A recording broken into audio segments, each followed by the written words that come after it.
Welcome to Profiles in Eccentricity, a show about weirdos. With your hosts, John Fahey, Aaron Peter, and Matt Brousseau.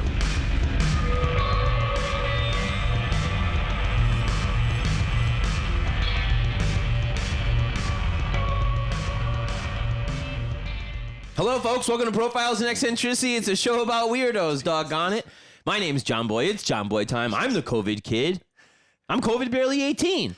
I'm John Boy. John Boy. Hi, I'm John Boy. I'm John Boy. Hey, look at me. It's John Boy time. Who knew? Don't say that to me. I said it to a person on Tinder. Person? Yeah. We've heard this story. A guy. Yeah, you wish. What's that? Joining me as ever is handsome son of a bitch, chill type bloke. Remember when I introduced you the one time like that? A chill type bloke? I called you a Jesus bloke Christ. on one episode. Jesus Christ. Aaron Joseph Pita. How you doing? Sup? Sup, man? How you doing? Godlike. Godlike. Godlike. Godlike. Doing good. Feeling good. Feeling. How are my little... To your right, How are my my left, Easter bunnies? handsome Jesus Matt Christ. Brousseau, the Frenchman henchman, Hi, thank you. It's good to be here. fresh from the COVID. The gall with it all. I'm so glad John's fixed his robot problem by No, I still sound like a robot. Yeah, because you're yelling into I'm not the yelling. mic. That's how I talk. No. That's not You're talking. yelling into the Michael. That's not talking. That's how I talk. No. All right, well, turn me down. And you did. I know.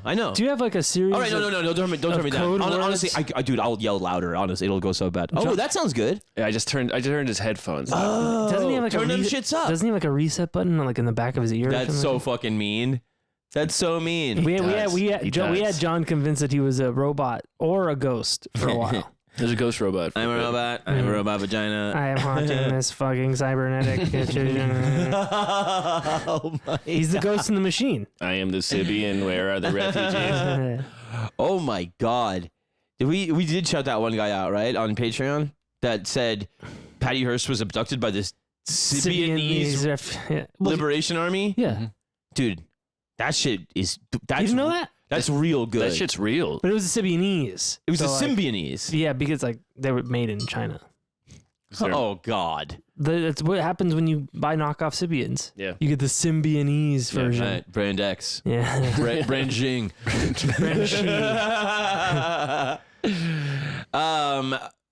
So Matt, I understand you were dealt a bad hand. Oh, Right. He said he was going to bring presents. Instead, he brings... Can I tell you what I got you? Yeah, sure. Or do you want to just? well, ladies and gentlemen, Matt got COVID again. Yep. Yeah. That's why he was Delta bad hand. Yeah, that's the joke. And Aaron said it was shameful, but he told me to say it again. Because it's really good. And my friend Jessie said she would steal it, which It's is really good. It's really good. Now nice. he's fine, okay? He He's had fine. COVID. He's fully vaxxed to the max. And he also did have a far lighter time with it because he is vaccinated. That's right. The vaccine did exactly what it was supposed to do, Right. which was reduce the severity. And there was no severity at all. No, the drip there was wasn't. not It was actually easier than than the non-vax one. Shocker. Oh yeah, But the one where you had but no, I mean, chills. a lot of chagrin. Yeah, know. really just Chagrin, yeah, it hurts your pride. Yeah. Yeah. It was just, it was a dumb thing. The only time I've been in a place where vaccines weren't required to go in. The only Yeah. time I've done it. You know what I said? I said, of course Matt got it. He's probably drinking beers with townies. That's what he said. Yeah. He probably got it at some It was fucking really funny. watering hole. Yeah. No, it's you get much more chagrin. Well, now you're probably like fucking super immune. I'm great until next year. When we all had it, it was the worst thing. Was easily the embarrassment. Yes. Just Yeah, 'cause the symptoms weren't that chagrin bad. is the perfect word for it. It's Because like shit. it's just like, man, I work so fucking hard. I try so fucking hard. It I doesn't fucking amount to masked jack up. fuck. Yeah. Yeah. No, You know? it's very bad, especially because like you go in there. I went in there and I was like, man, this seems fucking stupid. And then I had a beer and I was like, I'm okay now. It's like fucking idiot. Yeah. Yeah, no, it happened to my cousin. She told me yesterday. Vaxxed, caught it, fucking. And, since I've been vaccinated, I've been pretty cavalier. So, like, those two, like, things happening, like you and my cousin getting it, I was just like, oh, shit, yeah, like, this is not over. Like, No. That's over. I mean, the good. for me, it's kind of, I'm done being inside. Like, I'm rolling the dice now. Yep. Yeah. I mean, Like- I didn't know. I barely had any symptoms, so I heard about it. A friend of mine told me he had it, who I was with. You just had those stinky farts. Yeah.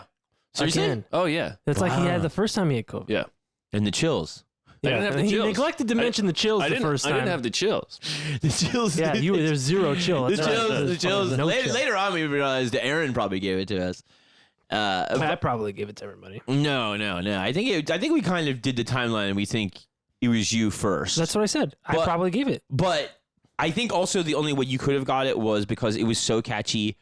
And my guess is that you were at Home Depot, Me too. which is, In the valley where it was like spreading like wildfire. but also you would be masked up. But they were saying with that particular strain, the UK strain of COVID, you kind of need 2 masks. yeah, It's hyper catchy but less severe, yeah. which is what we all kind of experienced. Yeah. But when we were all trying to figure it out, Matt was like, "Oh, I had chills the other day," and We're Aaron's like, "Chills? You didn't mention chills?" You neglected to mention you had. Because my one was like, "Oh, I'm a little sweaty and like I'm tired. I had a nap," and then like, Yeah. "Oh, now I'm fine." And then like, I look over and Nick, our roommate, is like, Fucking cold. "Yeah, like you know, fucking just all fucked up." And I was Yeah. like, then we were all like, "Oh, we should get tested." And then like we all fucking found out we had it one day, and it was just like, Yeah, it was Boom, like boom, boom. 5 fucking people. oh god, All it at was so once. fucking like. Yeah, with this one, I mean, everybody I know is vaccinated, and there were people I was with when I all vaccinated.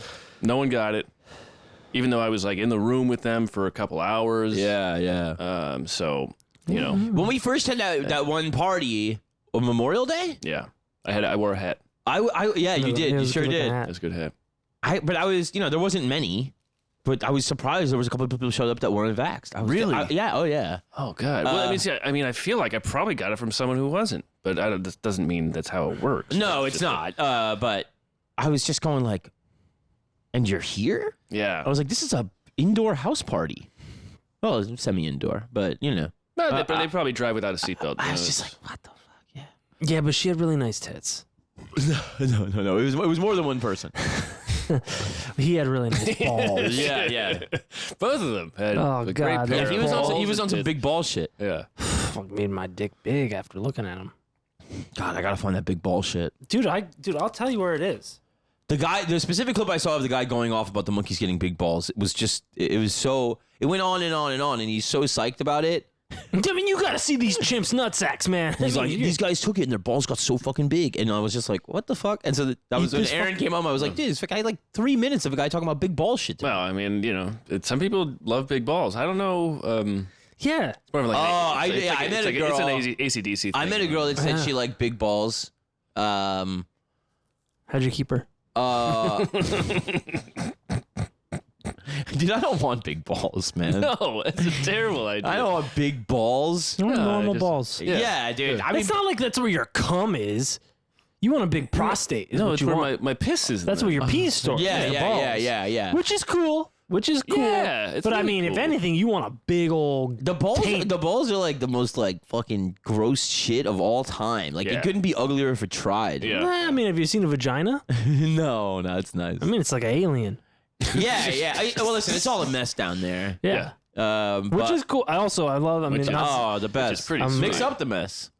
You know what I I love mean? a good mess. Who So. likes a good I casserole? love it. Big old slop. You know those trick cigars that like explode when you Oh yeah. That's like that. That's what you like? that's good. That's Sure. very good. Oh, Matt, I came in my hair. Did I tell you about yeah, that? he spunked his own wig. I Did he spunked tell the you that? wig. Did I tell you that? Yeah. I like it. Did I tell you? Like, no. He's told everybody. If you had told everybody. if you had told me, you would have remembered. Of course, you didn't tell me. No, but he always says, "Did I tell you?" Yeah, I It's know, kind of a but part of his Yeah, I mean, thing, it's man. like Yeah. I do. I worry about. It's raining today. Did I tell you? I worry about repeating stories. This guy, Sometimes this, they're good. This guy worries about repeating stories. I do. Worry harder. That's so mean. You're really good at telling You're stories. really fucking me up, and I'm being so vulnerable. You're But, I mean, listen, man. I want to hear the story again. I know, dude. You told fucking Marcella to let me tell it Yeah. because you're like, you just need to hear John tell it. So So, I love Matt, I met a woman right? Well, that's a good start, I suppose. And there's Frisky Business, Huh? right? The movie? No, Frisky Business. Oh, okay. The porno. And there was With just cats. there was some like I guess you call it bomb ass dome the head game. And The cranium was severe. yeah, and like honestly, Yeah, dude, no one makes sex unsexy, like phrases like that. what bomb ass dome? Yeah. It's getting the bomb ass dome. Yeah. The brain. Yeah. Yeah, really, The brain is You ever terrible. getting brains? Dude, he makes everything unsexy. really bro Dude, up. I'm the sexiest motherfucker of all time. Really bro up this sex talk. With. Yeah. Well, Actually, that's it's hooding funnier. it up. That's hooding it up because I've heard is. it called brains in rap music. That's not terrible. Sure, not in yeah. punk songs. No, They're yeah. like, she gave me brains and I married her. No, doesn't happen. That's pop punk. Yeah, true. But anyway, I was getting the bomb ass dome, and it was great, which is surprising because statistically people are bad at it in my experience. Yeah. Well, how about men? Yeah. Oh yeah, I haven't dabbled there too much. Your sample size is out of whack. Yeah. I know I'd be good at doing it. Oh, you are. Like Depp, when I give Depp the bomb ass dome, You give him the depth throat. I'm gonna give him the Depp throat. He got Depp throat. Got a fever of 103. I'm gonna take it so deep I taste Winona. Did I tell you that? Oh, What? What? Because they did it so long ago. Do you understand? Johnny Depp, you gotta have a shower, dog. you base that on The Ring? yeah.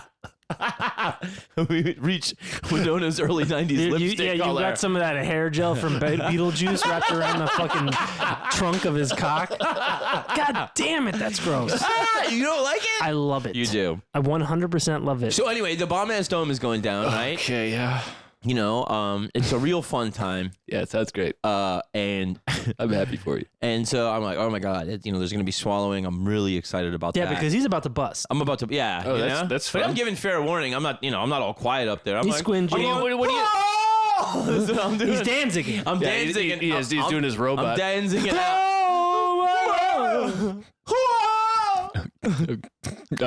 Go on. Gonna smoke my own wig tonight. So anyway, I think it's going down. The hatch, and then at the last one, she's like psych, and then like she pops it out, and psych. She didn't say psych, Well, But- that would be pretty Sorry. funny. but I was just like, what great guesswork, And so anyway, the first skeet is incredibly airborne. And, Yeah, the doors are being beaten down. what? Oh yeah. No, it's a yelling fire in a movie theater. Yeah. So yelling movie in a So the crowded first fire. two people out are hauling ass, like they're fucking sprinting. They're the ones that running yell- like a motherfucker. Yeah, they're the ones that yelled fire. And so that just jumps, straight into the hair. Women and it- children it's first. a while before I find it because like it was like the rest was just like cascading on He's something about married. yeah, himself. yeah, the clavicle. Yeah. And but that was really funny. And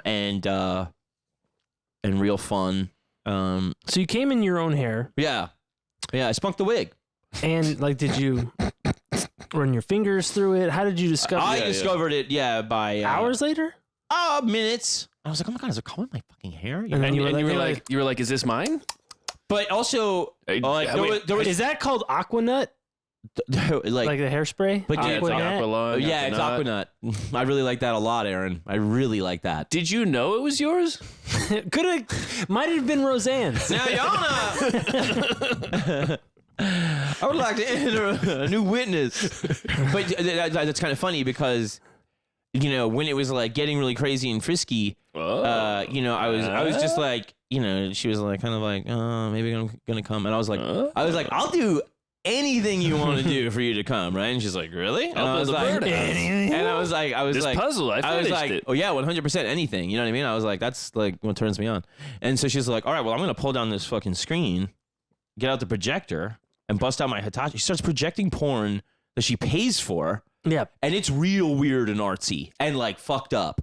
And then she's got the Hitachi out, and then like we were That's just, a magic wand. dude, we were fucking, yeah. I've been to the Magic Castle. I know how it works. Did you let her know that you were a Sibian sales rep? I Yeah. didn't. I forgot. I neglected to mention that. Dude, come on, that's rule number one, man. How you ever gonna get the pink Cadillac? Always be Sibian. the minute you put your hands on a conversation and try to steer it, you're not a person anymore. You're a marketing rep. Oh, are you that's Big Kahuna? Yeah, that's from the Big Kahuna.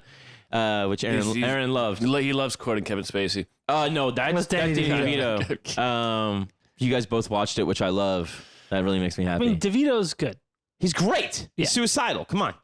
What? It's amazing. Yeah, he's fucking fantasizing about jumping off the roof and shit. Well, that's fun. It's a fine movie, guys. Listen, everybody hates it. I love it. It's like a play. I really like it a lot. Kevin Spacey's canceled. It's very good. It is a play. Sorry. Whoops. Anyway. It got real crazy. So like once it was just like projector, Hitachi, crazy weird porn that even like if you're impressing me with pornography, Yeah. I am like Yeah. Well, brava. Yes, very.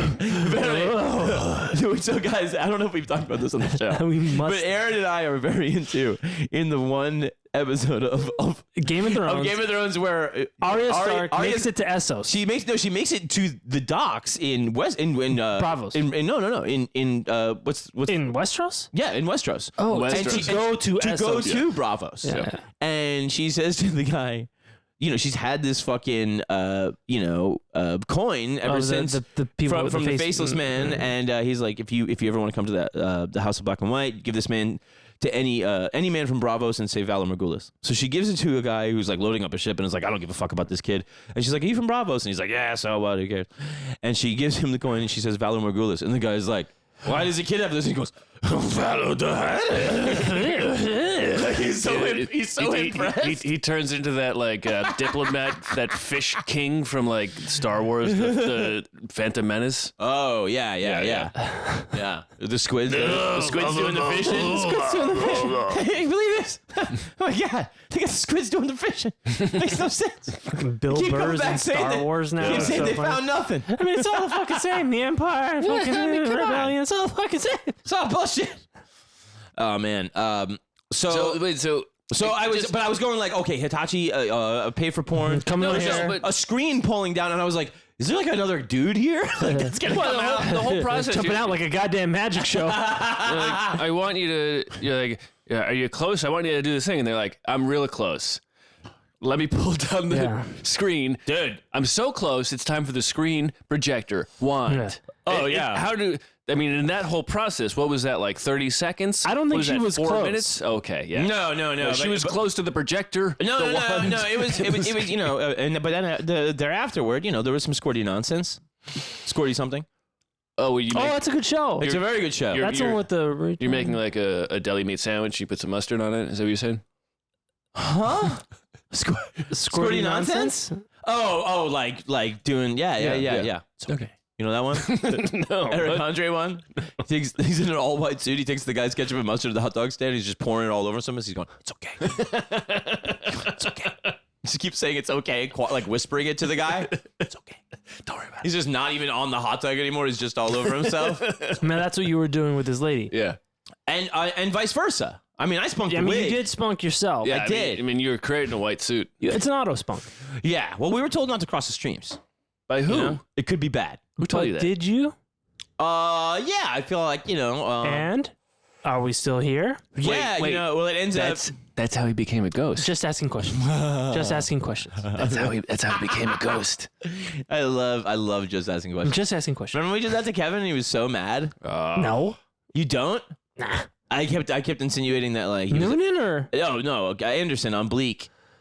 Oh, we did do I- that I- when we were the guys who were infiltrating 4chan pedophiles. I believe so. Just asking. Dude, I forgot Just all asking. about that character. Yeah. Matt was there. Matt was Matt, you were there. I think so. Yeah, that sounds right. Yes.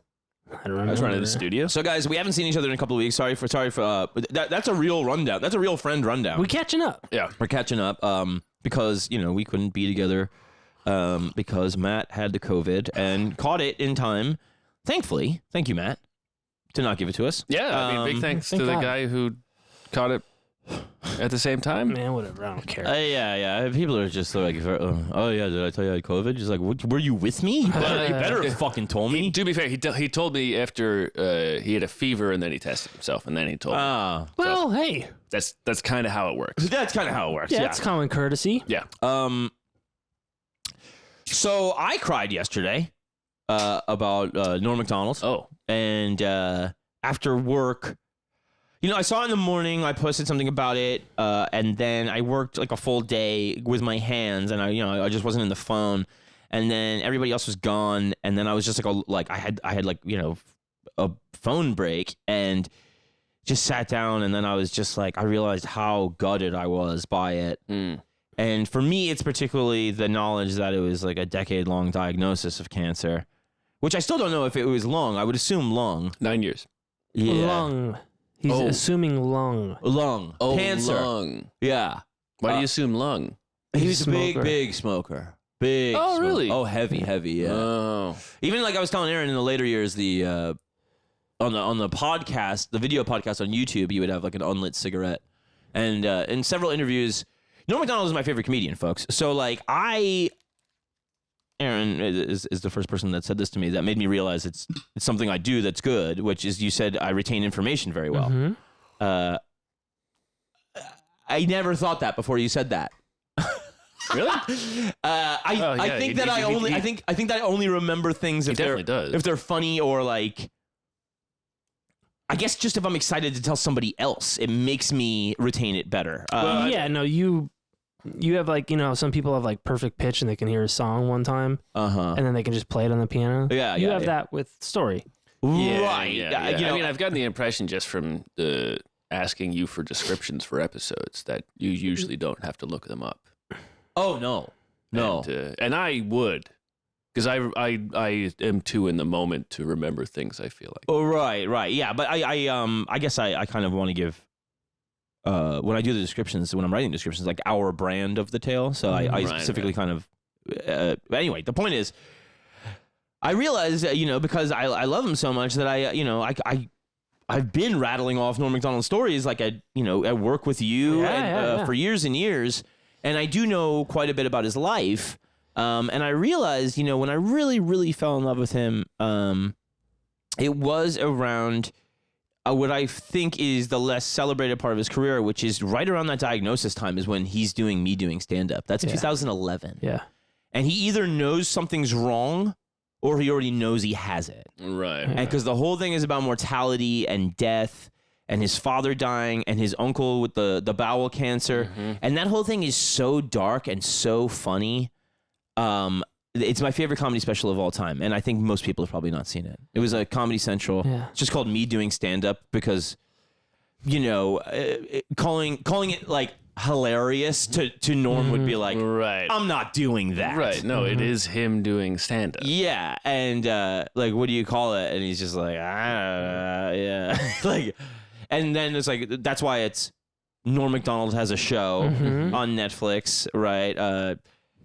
Norm Macdonald Live, whatever, all that stuff. It's, just, I was told by Dodger yesterday, following the news, something I didn't know, but I looked up and it is factual. Is Dirty Work is based on a Roald Dahl short story? What? Yes. Oh, that's interesting. It was like Revenge Incorporated or something. And But that's Roald Dahl? Yes. James and the Giant Peach fame? Exactly. And Charlie and the Chocolate. Yeah. Wow. And, so anyway, I want So did they have to like get the rights from that anti-Semite? I don't, Probably. I mean, if I never, From his estate, yeah, probably. or it's just based on and then you just do whatever, Yeah, that's fucking No, interesting. but if you put based on, I assume you have to. I don't know if that's just acknowledged or, Yeah. Or maybe I it's don't kind of know. like I a don't know. Terminator thing where it's like, well, fucking ask for forgiveness instead of permission. yeah. Anyway, I doubt that Roald Dahl ever wrote down the words, I've never seen so many dead hookers in my life. Yeah. God knows I have. I'm pretty sure that wasn't in Roald Dahl's. And I farted. Plus I farted. Plus, I farted. Damn. yeah, Plus, I farted. no, I'm sorry. I'm smell terrible. Plus I farted. Yeah, it's, that's fucking, that's also how I got into Rickles too, But, I kind of want to do a bit of a loose thing about his life. A bit of a profile of Norm Macdonald, if that's all right with you fellas. Of course. He is from your neck of the woods, man. He's a crazy Canadian, right? Yeah, he's like a lunatic Frenchman. No, he's not. He's the Irish or the Irish English side of the. Macdonald, you don't say. The Canadian coin. But he's from, I believe, Quebec City. Yeah, and which is in Quebec. Parents are teachers, and they worked at a military base. It was 1990 when Norm's dad died. So that's what leads me to believe in 2011, like all the stuff like he's talking about. It's him. He's he's talking about himself. He was in his 20s or something. In 2011? No. When his dad died. Yeah, so that must. He was born in 1959. So that must have been his impetus for. Is that before or after he did like Star Search and that stuff? Oh yeah, no, he was already. Oh, okay. So he was already writing on like Dennis Miller and shit by then. Sorry, I don't mean to jump ahead. I'm just trying to. He was probably already doing stand up by the time his dad. Yeah, died. 86. He got Just for Laughs. Oh, okay, Just for Laughs. That's it. And so he said, he's like they had to, because it's a Canadian thing. He's like they had to take a quota of Canadian comics. He goes, otherwise I never would have got it. Yeah. But apparently the Montreal Gazette said he's one of the country's hottest comics, which could just be a fucking blurb, whatever. But he was adamant. He's like, if I wasn't Canadian, I'm not getting it. Mm-hmm. But that's when he told that story about Sinbad. Remember the Sinbad thing? No. He goes like, I fucking write down every word of my stand up. He's like, right. He's like, I'm like, word for word doing my material. And he goes, before the show, he goes like, Sinbad's like, he's like, hey man, I need to go get some socks. Want to get some socks? I was like, yeah, okay. And he's like, we go into the store and like the lady's not there. He's like, she's in the back, whatever. And Sinbad's like, where'd that lady go? He's like, I'm like, He goes, and then we go back, whatever. He's like, I do my meticulously crafted stand-up. At Just for Laughs. He goes, Sinbad gets up on stage. He's like, when you go to the store and the lady's not there, you can't get no socks. And he's like, and everybody's laughing and agreeing with him. And he's crushing. Yeah. Oh, yeah. And he's like, and I just died. Yeah. All right. So what I know in the meantime from his interviews and stuff, and he actually does an amazing one with Chris Hardwick. On the Nerdist? Or on the podcast. On the Nerdist podcast. Yeah. And I think I've listened to that. It's not one that's, I kind of had to dig for it because like I'll do the digging. You know what I mean? Like I would have a whole day where I would be like, I'll watch every single Don Rickles clip you throw at me, Yeah. And I would be very much the same with Norm. And so, I had to do some digging for that one, but it was a very, very good conversation. And he was very much like lauding Hardwick with like, you kind of created a little fucking nerd empire here, dude. Like, this is crazy. Like, he sold it to fucking Christopher Nolan's company for like millions. Wow. Millions. So, but it was, I think it was in that podcast where he kind of, he talked about Kinnison picked him up. Kinnison took him on the road, and he was doing a lot of stuff about dogs, which is really funny because, like in the later specials, he does that thing about Tater and Hitler's dog and stuff. So dogs are a thing that comes up a lot, and but he said when he was on the road with Kinnison, Kinnison was just like, "Do you have all this shit about dogs?" He's probably like 10 minutes on dogs or whatever, and he's like, "No, I don't give a fuck about dogs." And Kinnison was like, "Well, why don't you maybe start?" Talking about something you care about, sort of thing. And then I think that's sort of like the seed of, what happens, I think, post-diagnosis, 2010, 2011, is like, all the mortality stuff. Stuff starts coming in about Christianity, spirituality. He's reading Tolstoy all the time. Like, that's a big thing. And so I just, I saw this thing that I loved where it was like, oh, like, he's not just being like, the little shit on the talk show. Yeah. He's not just being like the guy trying to piss somebody off on SNL. Like he's really got something to say now. Yeah. And he's still saying it in a really funny way. Yeah. And I mean, it was like Louis C.K., but right before he went down in flames, was talking about, his daughter is like young and really into like feminism, and he's like, her favorite bit is Norm Macdonald talking about the woman disappearing into the woods and how deeply he'd bury her. Because he's like, it's always a shallow grave. He's like, keep digging. So he goes to like his 20-minute bit of how he'd fool a woman into getting into his van and killing her. Yeah. And it's like, this girl thinks it's like the funniest thing in the world. And it is. Yeah. And, so I think, I did love him on Update. I looked forward to it so much when I was a kid. That was like heyday of my middle schoolish, early high school sort of thing. And he was just fucking going for it in this weird way where it was sort of like Letterman, where if you watch every week, you're in on the joke. Yeah. So it's really rewarding. Yeah. Of course, the one that everybody goes to is OJ. The OJ one. It's the best. It's a years-long bit. Yeah. It was the first joke after coming back from a break. Their summer or whatever break it was. When the verdict was announced. Yeah. Because before that, it was OJ shit every week. Every week. Like fucking haircuts and like just everything. And then in that break was when the verdict dropped. And so, and the jokes were just like, it said, these are the last words, they think Nicole Brown Simpson said. And he's like, I know what Ron Goldman's last words were. Hey, you're OJ. And like, it's all jokes like that. And they're like, the one joke is like, in testimony or in some deposition, OJ Simpson said that Nicole would beat him. Oh, yeah. And he goes, he also said that her and Ron Goldman killed him.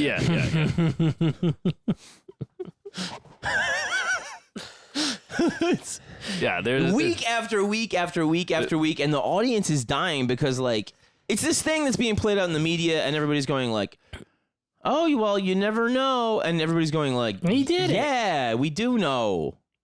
And it sucks when you agree with the New York Post. Yeah. That exactly. sucks. Yeah. Because their headlines are being like, they put the DNA evidence and they're like 1,000,000,000 to 1, it's not him. Like, yeah. So the for those of you that don't know, the joke that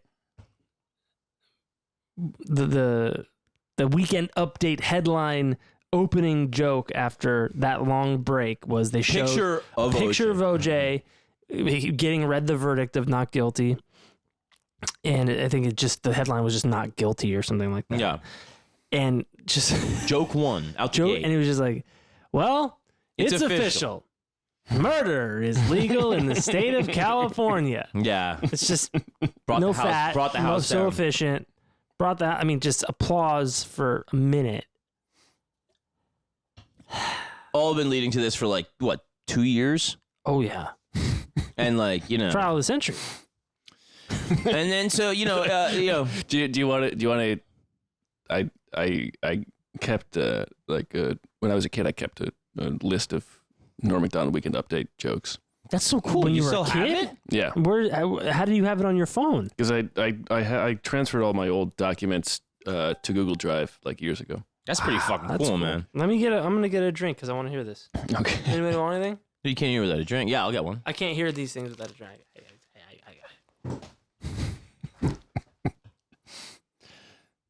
So I've got like 7 pages of just Norm Macdonald Weekend Update jokes. That's so sick. Because when I just had a computer and a TV in the basement, and so I would just, if someone said something funny from a show, I would just type it into a document.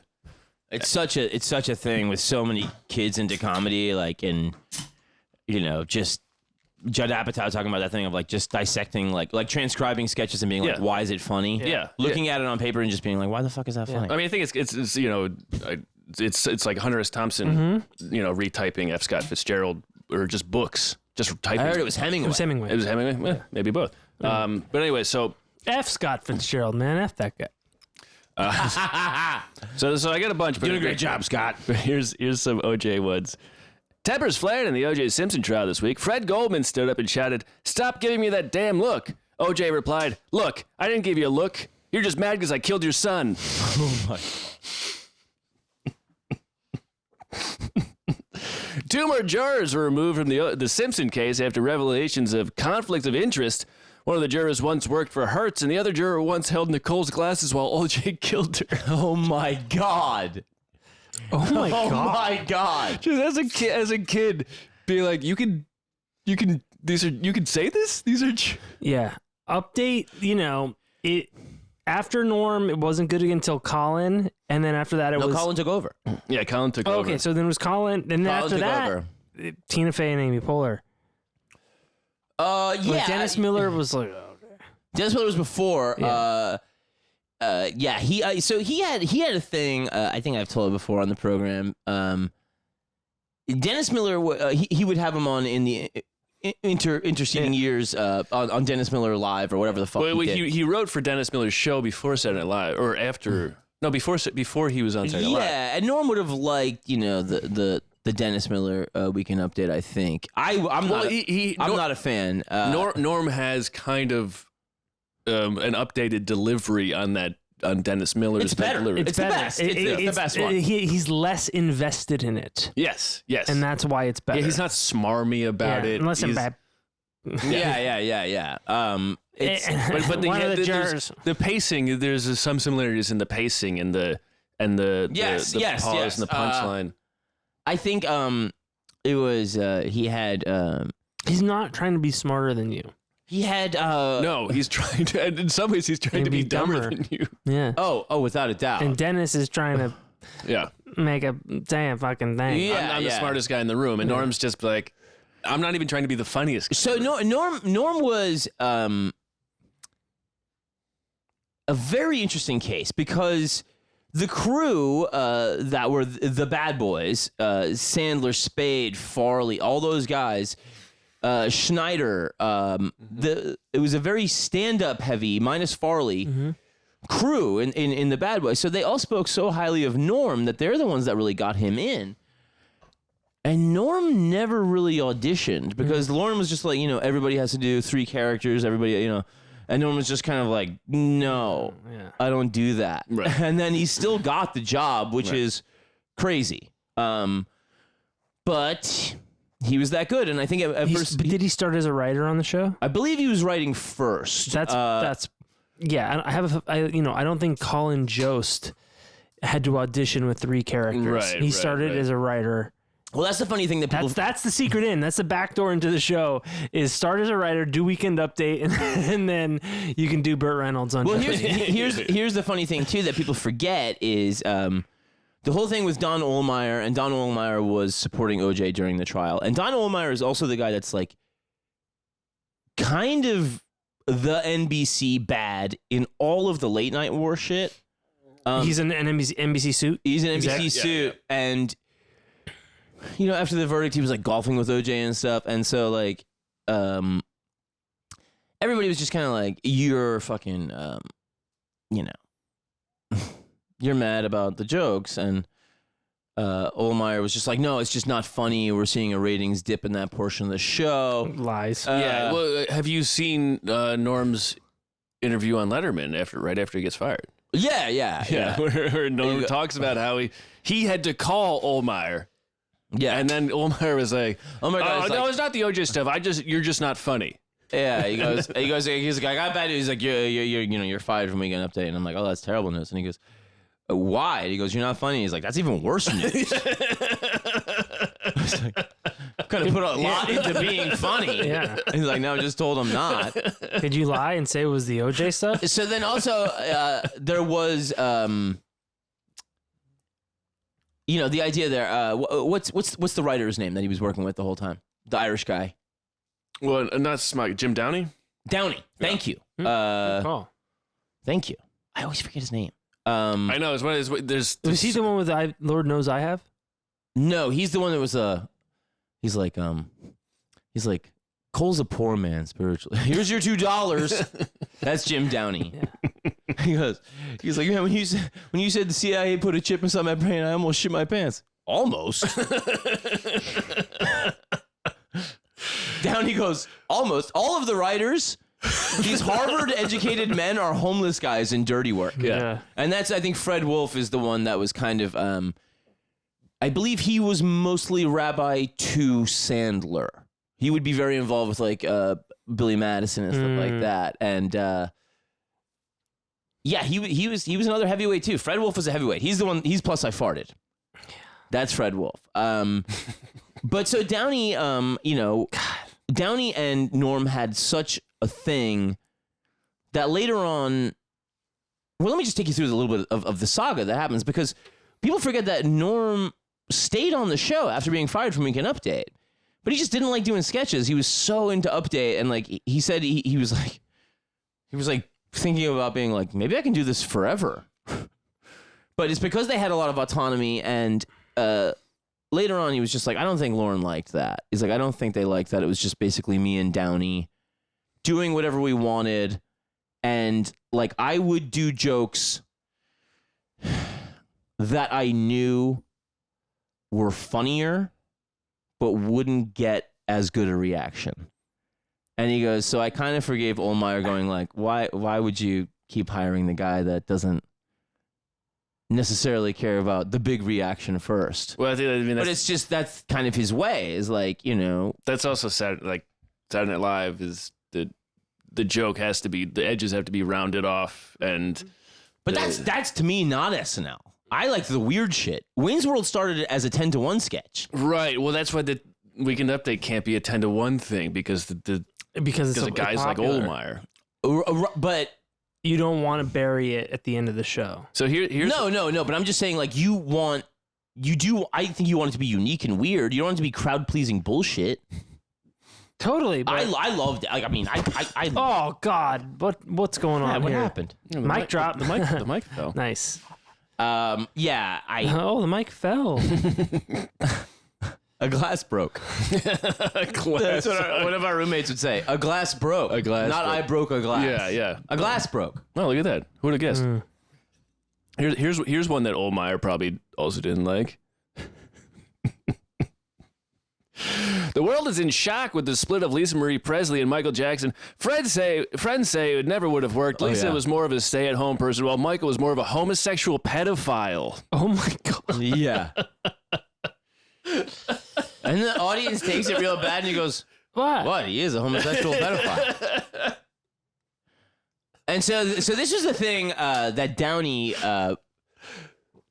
identified so well in this story, that he said to Dennis Miller, and I was just I'm so glad I heard it, because I'm never gonna listen to fucking Dennis Miller. Come on, babe. You know, but he's like Norm. He's like, I think he's a genius. He goes, Downey, what do you think? And Downey goes, well, he's definitely one of the most fearless people I've ever met. If he believes the joke is funny, he has no compunction about just being like, if it's funny, that's the joke we're doing, because, and that's why I think he's gonna be timeless. Mm-hmm. Oh, is because it's like, funny is not crowdsourced. Mm-hmm. Funny is just in you until you find out it's there because you fucking bust a gut. Mm-hmm. Yeah, you don't make yourself funny. Right. You don't go like, is this okay to laugh at? And if you do, if it's funny enough, you're gonna laugh no matter what. You just might not admit it. Right. I mean, it's we've seen at open mics, and how many actors who their agent is like, oh, you should do stand up, learn how to do comedy, and it's like, that's terrible. That's not. It's you keeping them busy while you don't get them parts. Yeah, and they take time. Yeah, away from people who want to do comedy. Yeah. But so Downey had the story. He goes, we were thinking we were doing Weekend Update. We were told about this newspaper that was coming out by and for the homeless. And he goes, and so we were talking about just doing this fucking what is it, Perry White, Superman. He's like, Johnson, give me 600 words on shit in your pants. And he's like, Jones, give me a think piece about urine-stained mattresses with some nice photography. Whatever it is. He's like, nothing ever came of it, right? And he goes, summer break. Downey sees Norm again after the break, and he's like, Downey, he's like, remember that thing, the homeless newspaper thing? Yeah. And he's like, yeah. And he goes, well, I did this benefit for the homeless. And Downey goes, and in my head I'm going, oh, no. Oh, no. And he goes, and then Norm goes, I did that bit? They hated it.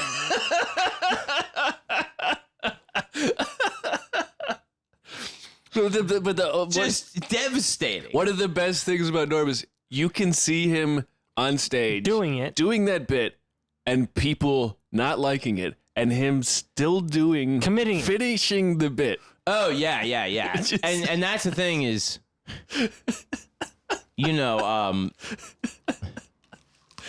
when it comes to that side, the creative side, there was, he could be a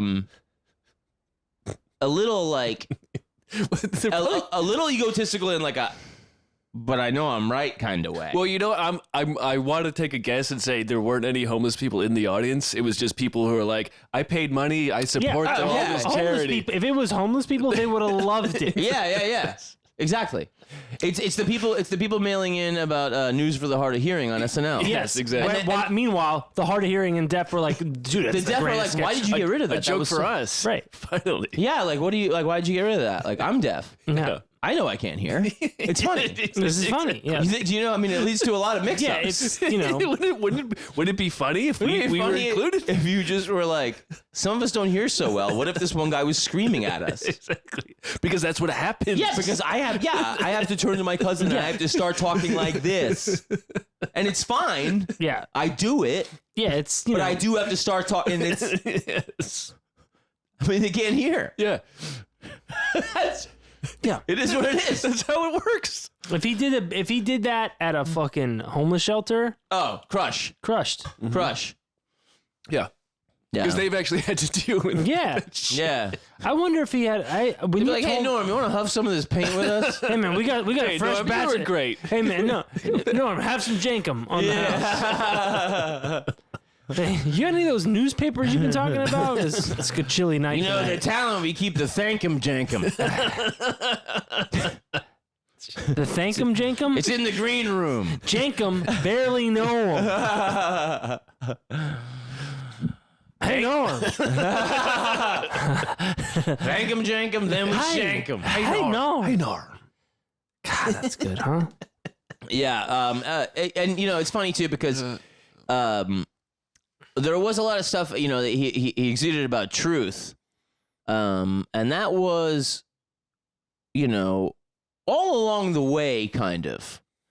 I don't think it was, a conversion after the diagnosis, etc. Because, like the thing that, made me cry yesterday, it was like. How hard did you cry? I didn't sob. Right. It was just teared up. But there was like a release. Yeah, that's good. That's good. Felt some emotion. I'm just curious, not judgmental at all. Oh, why? Well, when you said I cried yesterday, I was like, I just wondered just how. I've never seen you cry. Other than when we cry at comic book movies. Yeah, which is insane. I'm wondering if it's a similar cry.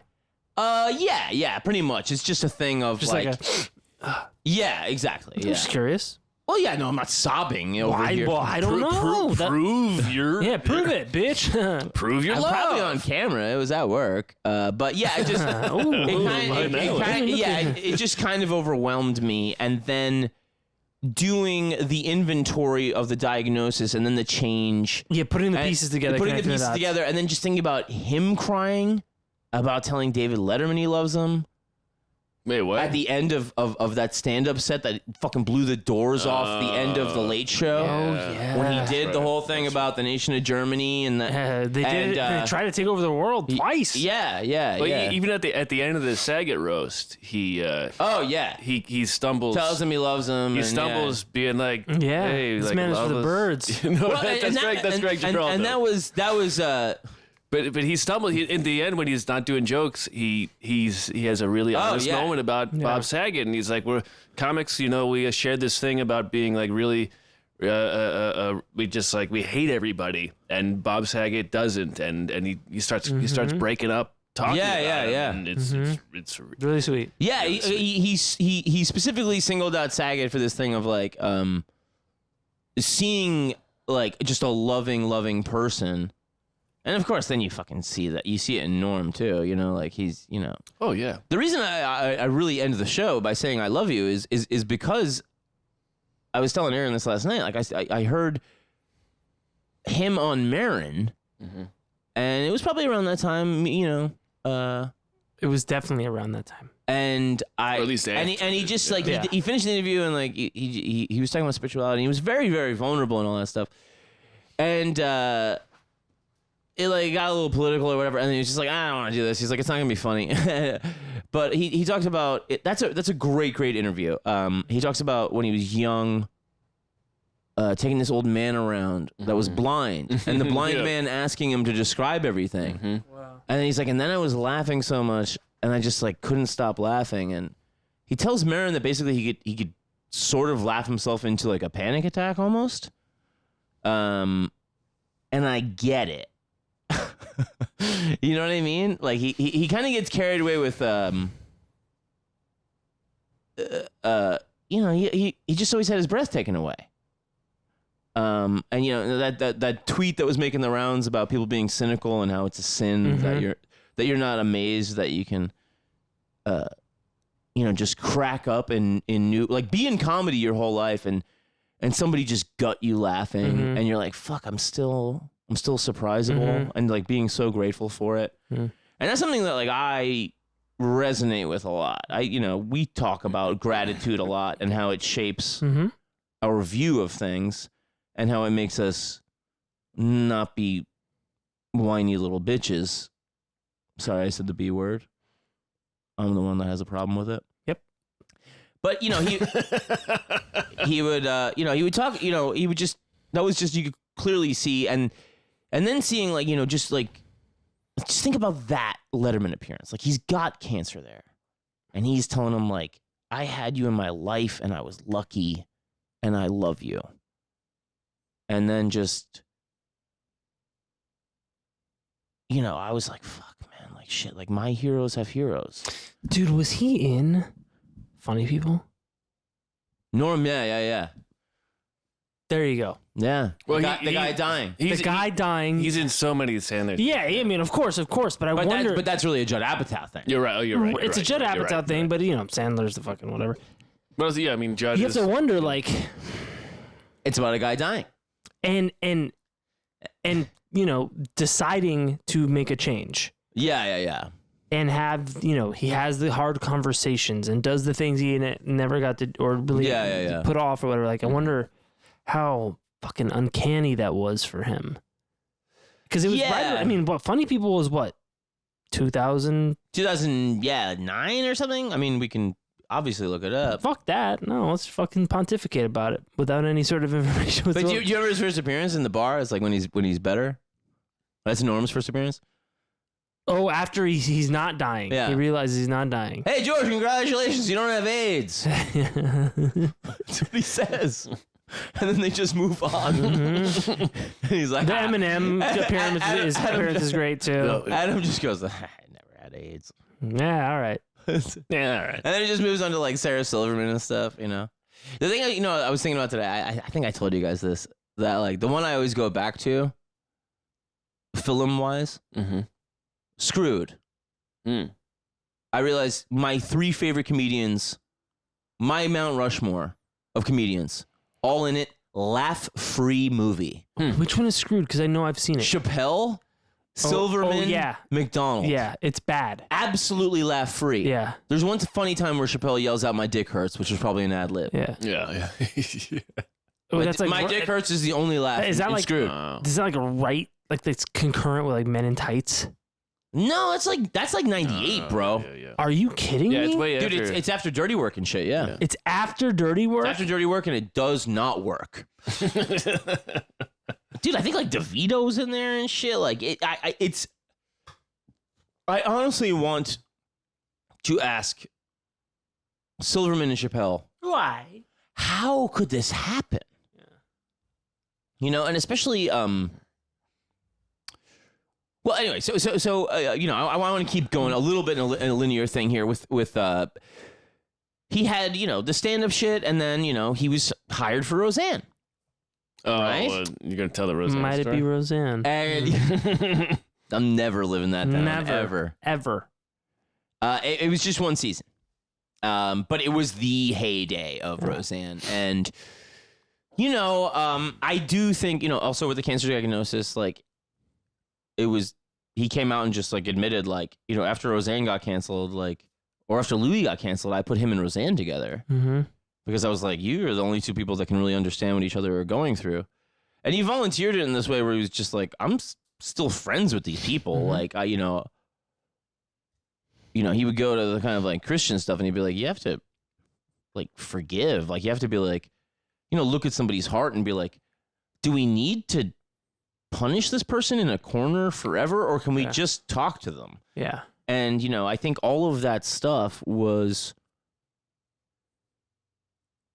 I just treasure it so much more now because I realize where he was coming from.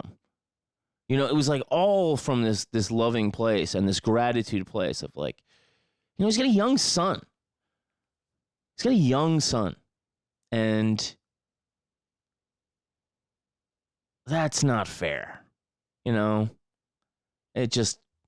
hurts me. And he was the putting people in a corner thing? Huh? What's not fair? The fact that his son... Just him losing his life with a young son and knowing that it's inevitable because of shit he'd already done. And he was just grateful for every day. And so then he acted that way. And he acted that way in the same way when it came to things being funny. About being like, this is not going to work right now. In the long term, this will be remembered as the better joke. And I really admire that because it is just like, no fate but what we make. You know what I mean? It's like, do you want to write your story to the tune of popular opinion, or do you want to write the one you have to say? Right, because if you go for the joke that only works right now, or gets the better, it's fucking cheap, and I'm out. And the joke lasts forever. More people are going to see the joke later than they see it now, because it's in perpetuity. Right? Like, but also whatever that piece of art is, more eyes see it later. Yeah. Than in the moment. Yes. So make it last. But yeah, fuck pleasing the room. The room is ephemeral. Yeah, I mean, when you guys aren't ready for this, but trust me, your kids are gonna love it. Yeah, but there's a thing here, right, where there is the kind of sketch on SNL where it's the leading one, right? First one after the monologue, not like the cold open, right? But that's basically like the hot spot. That's like the one you want to get if you're on the show, right? Sure. And that's from reading all this shit about SNL and whatever, And like I said, the 10-1 is like, all right, let's get fucking experimental, right? Sure. But I've seen so many that are the first one. 12-1. I believe it's called 10-1. Why is it? 10 minutes to 1. To 1 a.m. Yeah, exactly. My bad. So I was like, the show comes on at 11:30. So I was like, that can be in the 90s, Matt Foley motivational speaker. Because everybody's going like, performance based, it's going to bring the fucking house down. Like this is the one to beat. Yeah. Especially after dress rehearsal when you see it. Yep. Because they still rearrange all that after dress. Like they're like, oh, here's the best way to go.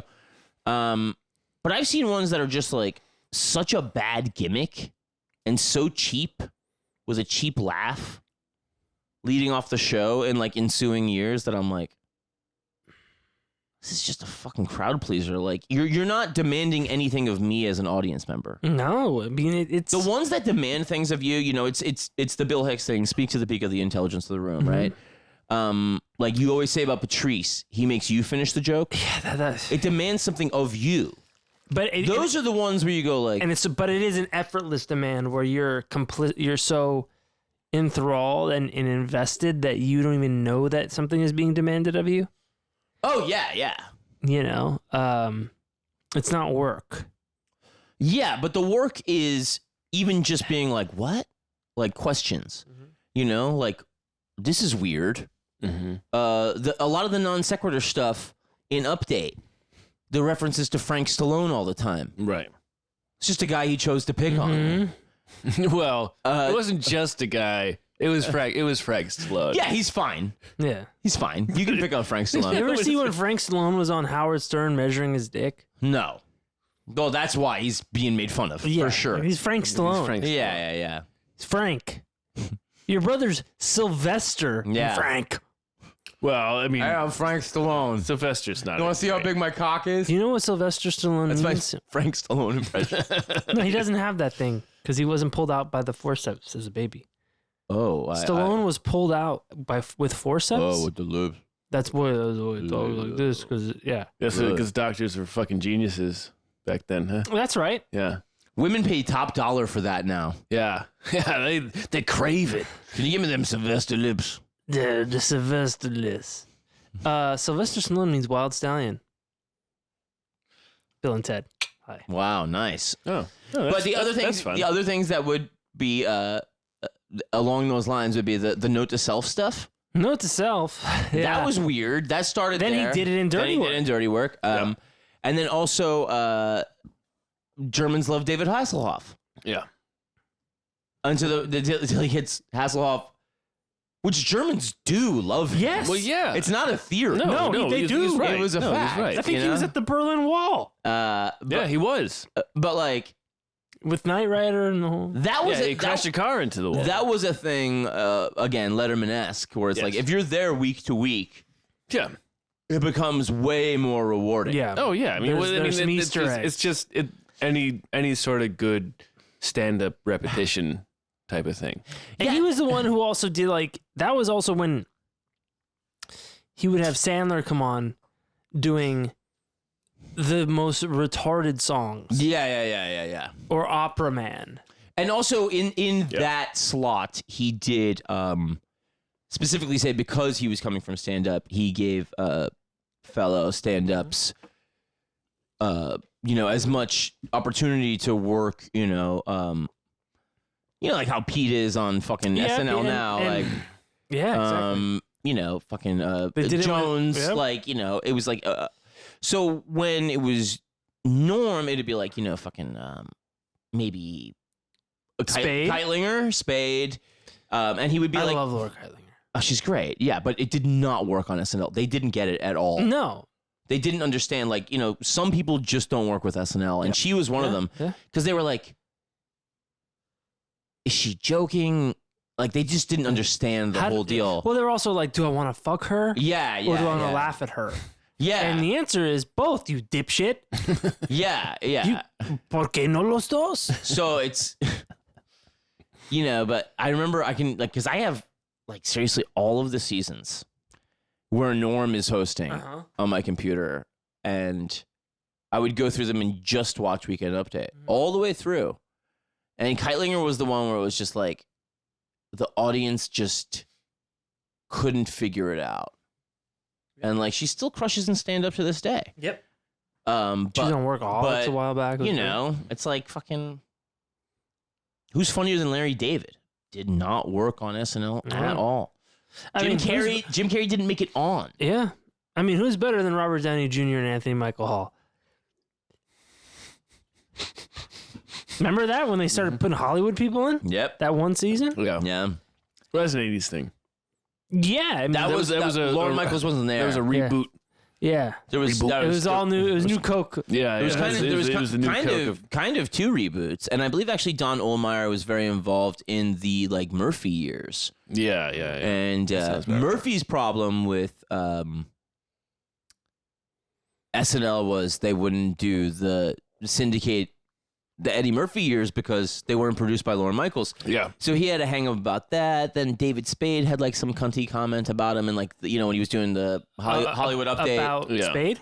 No, about Michaels? Eddie Murphy. Oh. Eddie Murphy was took that to heart. So when they got finally for the 40th anniversary, Eddie Murphy to come back, it was kind of a big fucking deal. And Norm did make a big deal out of Eddie refusing to do Cosby, because he was just kind of like, oh, I didn't want to really kick him when he was down. And he's like, I know. He goes, I know. Norm says, he's like, I know that Eddie knows that if he came out doing the Cosby impression, which he had already done so much and was so famous, he knew it would have brought the house down, but he wouldn't do it because he just didn't want to kick him when he was down. And he's like, and he said that was a classy move. And of course you go well, fuck Bill Cosby, right? But It's also, his hero.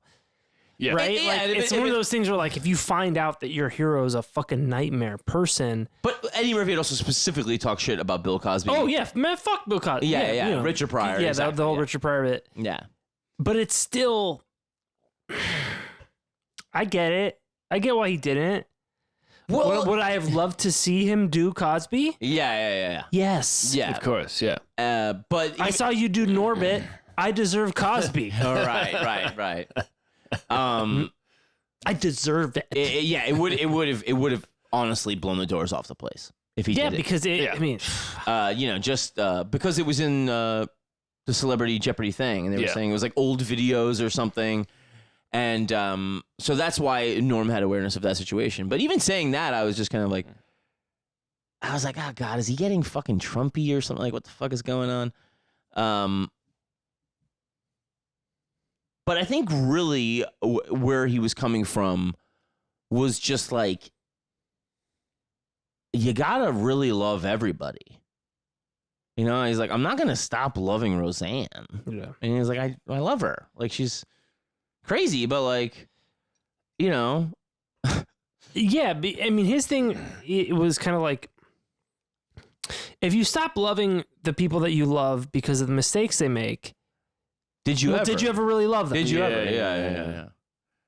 Yeah. And that's beautiful, right? It is, yeah. Because fucking Roseanne was hit by a fucking truck when she was like, she's mentally ill. Yeah. Plus, she's rich and white trash and like taking and then- fucking Xanax and drinking and tweeting. Yeah, and she's been, the thing is that like, it's She's like, fucking nuts. she's been crazy forever. Yeah, what did you think Roseanne was? Yeah. It's kind of Like, she had her and Tom marry their assistant, and it was like a joke because they're like, oh, she's with us all the time. So then we had this like, fucking stupid ceremony thing, but then like the media went crazy with it. Yeah. They're like, look how crazy they are. But like, also, I've never verified this. I don't know if it's true at all.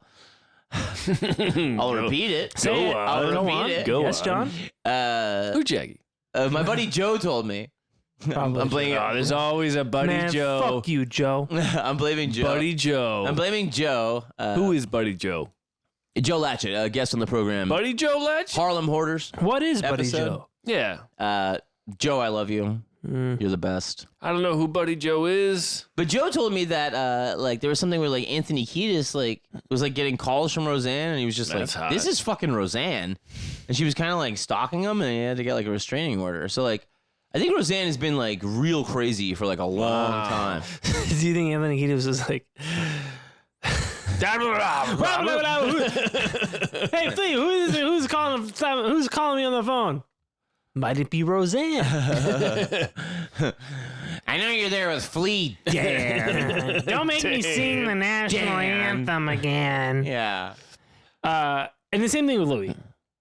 Is Norm gonna just fucking stop loving Louis because of what some shit that And he right did? around when that happens, he had Louis write the foreword to his book because Louis was like fucking massive right when that happened. Mm-hmm. And it was the thing where like I didn't even know if they were friends. You just didn't see those worlds really overlapping or whatever.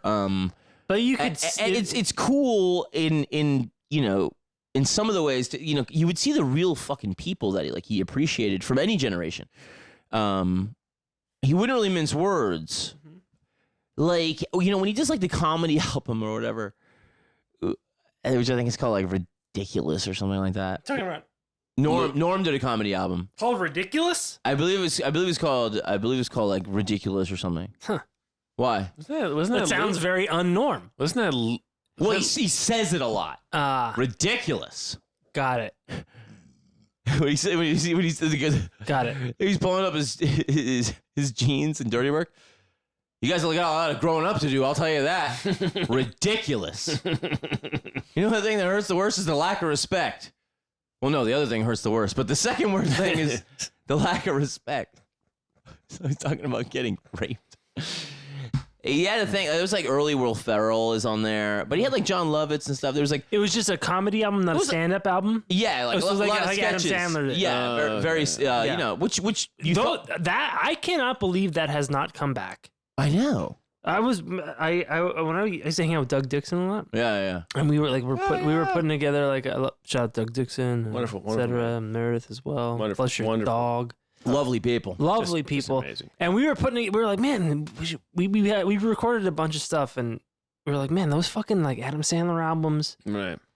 and like you go back to Cheech and Chong and all that stuff, but like the comedy album of sketches was such a thing. Oh yeah. Well, it's funny. I mean, because with podcasting and It's now- audio dramas being, they don't even call them audio dramas now. They call them Limited series or podcast limited series. Yeah. Yeah, it's like it's the same thing. yeah, and, There- for a there- while, there Comedy is a Bang place. Bang did that as a There's a weekly place thing, for but 'em. Yeah, But yeah. putting out an album of just comedy sketches, Yeah. It's very, very. because there's something you let you remove a whole Well, then dimension of I think everybody wants video when you Fuck do it. that. Yeah, exactly. Fuck it. sex or weightlifting only works. Yeah, if As you an can't- audio if you sketch. can't see it, yeah. I think when I was getting into comedy and hearing, other like heroes talk about the early shit, that was fucking nothing, because like you're not gonna go see fucking Lenny Bruce at a strip club, so your introduction,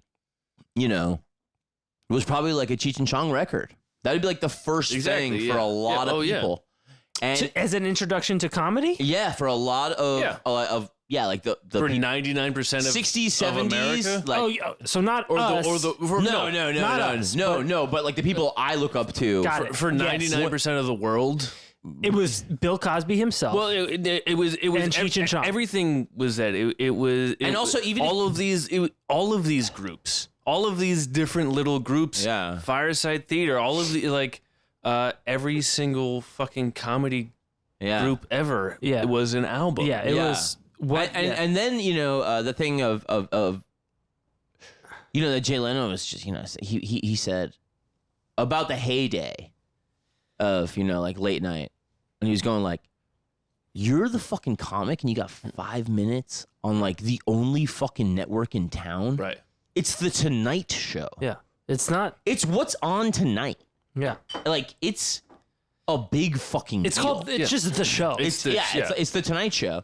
And so if you're a comedian on there, it's like you own the fucking world for 5 minutes. Yeah. yeah, because And- there's people that play fucking trombones, And- and they're not giving them the time. They're giving you, the guy who doesn't have an instrument, the time. And the thing is there's that people that juggle chainsaws, and they're not giving that guy the time. if it goes well, You can sit on the couch. there's nothing. You can sit on the couch. You get 5 more minutes. but also there's no shirt to buy on the way out. It's Right. like go catch this asshole in the wild. Right. Or buy their album. or give him a role in film or whatever. Right. It was such a big. It was so fucking crazy. for a lot. I mean, until we were preteens, Yeah. Oh, dude. I mean, even into teenage years. when you talk about like that somebody's who was it saying it's like all of them would go support each other, so like they're saying like you can hear like Robin Williams laugh in the background. I think when Jay is doing 5 on Carson or something, you hear him go ah! You hear like the Robin Williams laugh. gonna steal it. Was it? I'm gonna steal that bit. That's you doing System of a Down Chop Suey. Pick up. Pick up. Jumanji. Want a more comedian? I wanted to. Mrs. Dive, I wanted to. So but anyway, so Norm got one of those on Letterman, and so then when he came back, it was because it was like Letterman was winding up the show, and he was like.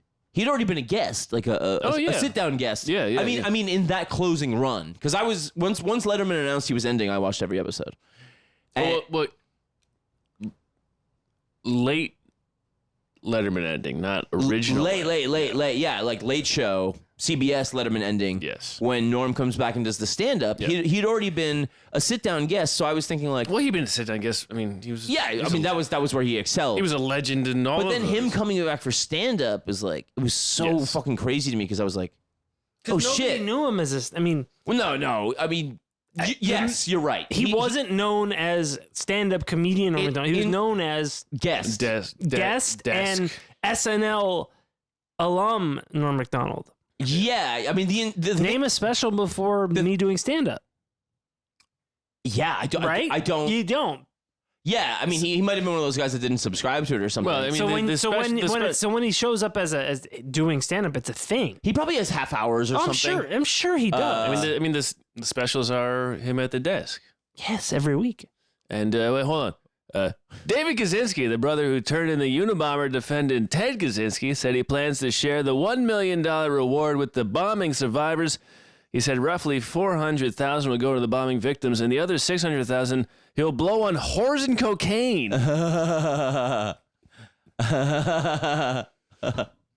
Norm Macdonald. Which is what the guy said doing the lotto that time. Exactly. Norm What are you gonna Macdonald, do if you went notorious there? gambler. It's a lot of hookers and cocaine. Okay. All right. Oh, okay. Okie dokie. That's not what we wanted to hear. Did you hear about your dice? It's a lot of hookers and a lot of Okay. Well, we are live. Oh. Okay. Well, I hope the whores and cocaine heard you, because they're coming to town. Fuck it. We'll do it live. I think we got to take a break here real quick. Yeah, let's take a break. We'll be right back, folks.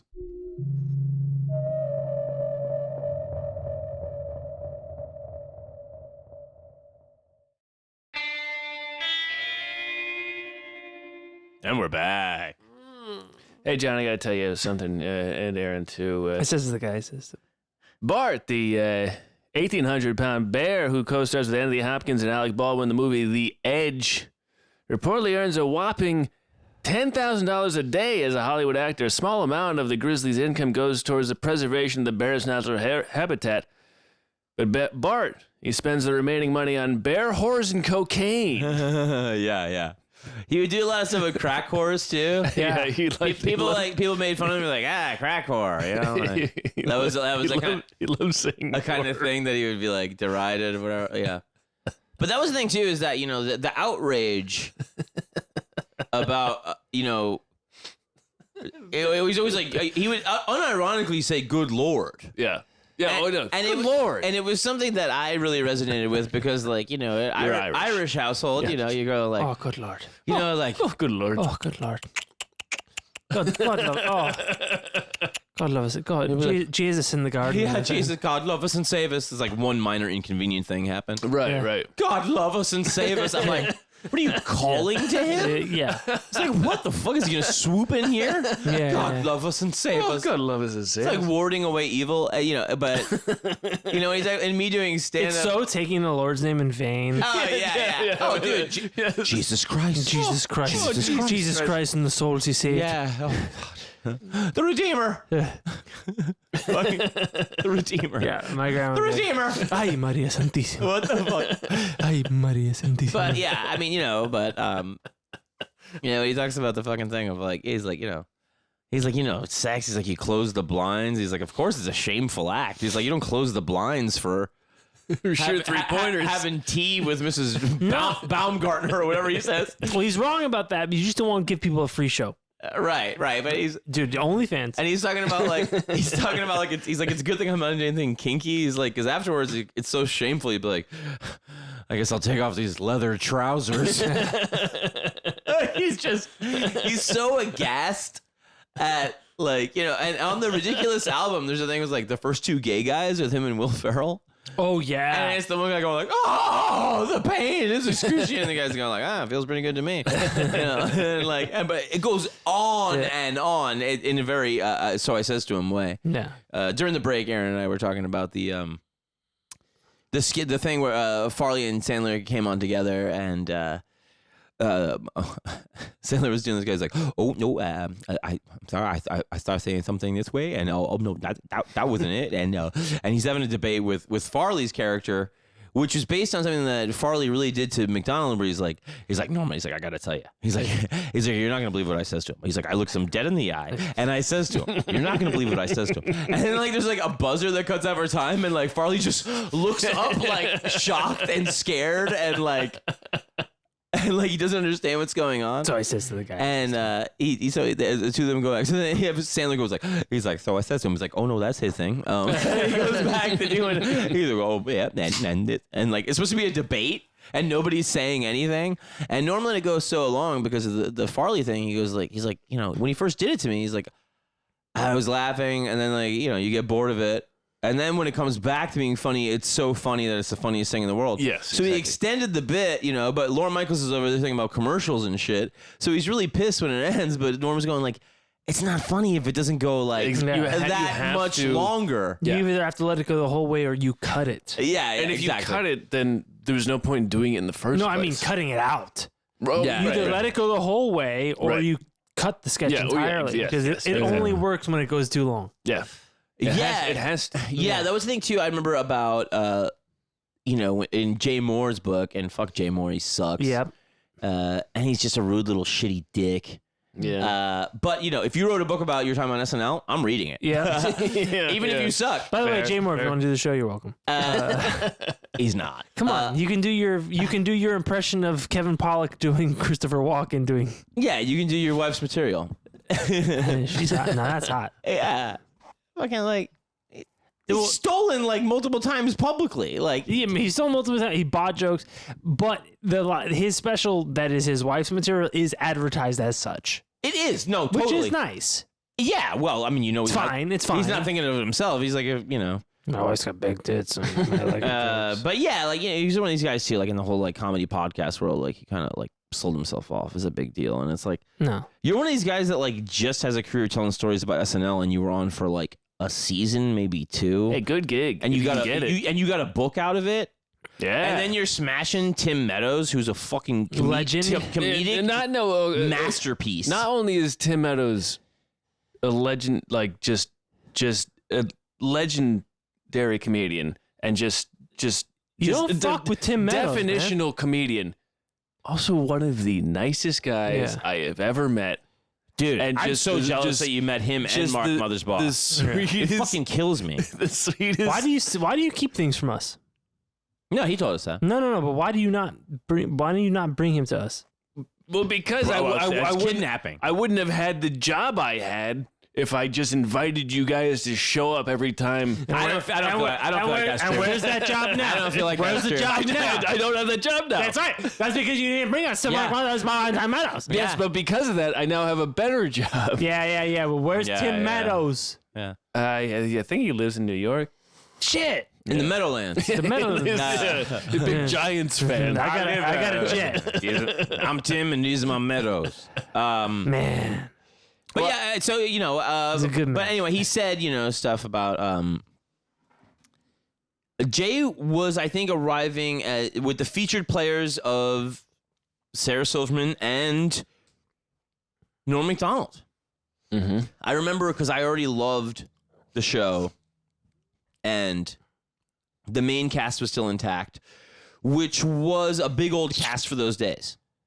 Actually, the cast I came in on when I started watching at a very young age was the biggest cast in SNL history. It was right, probably not anymore. 16 right? people. Yeah, they had bigger casts later. Well, I think now they probably have a bigger cast, but yeah. But it was big, because in the early years it was they kept it to 7 people and shit like that, But I know one.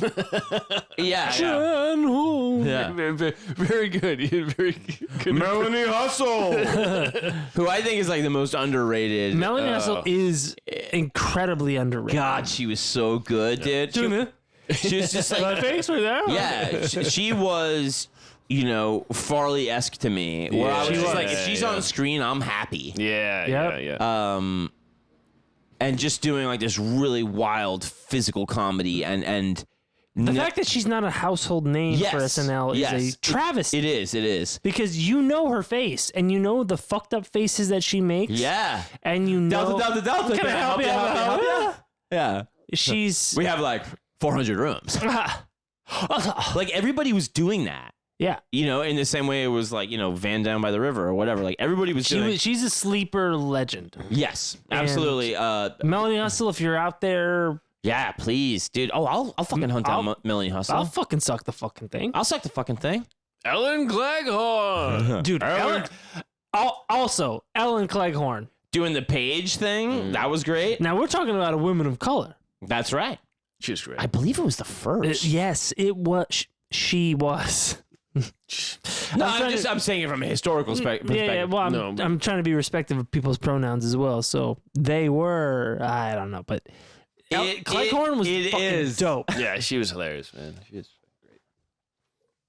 It was a good couple of years. I mean, but so then when like the new people were coming in, I was like, oh, cool, you know, like, and then I was like, oh, they're fucking good, you know, because like, It's Pat was around that time. yeah, too. all that shit was around, and you were sharing the leftovers from, you know, what was the Lovitz cast, which still had Phil Hartman, and you still had Jan Hooks. And Jan Hook? and Carvey came in too. Carvey Myers were right in that sweet spot too, and Hartman.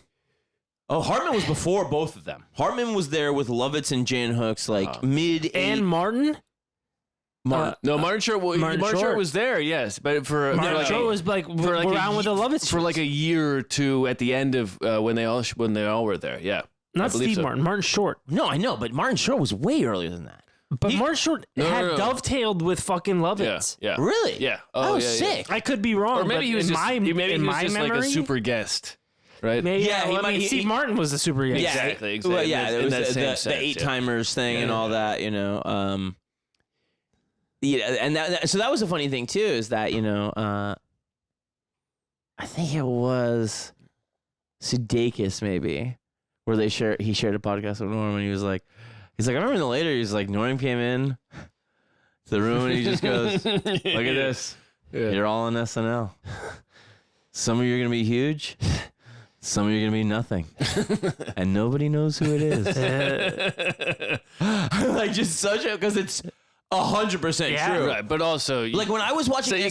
sometimes the only thing more stressful than your SNL audition is showing up to work at SNL every week after that. Right. Well, that's what the chop is for.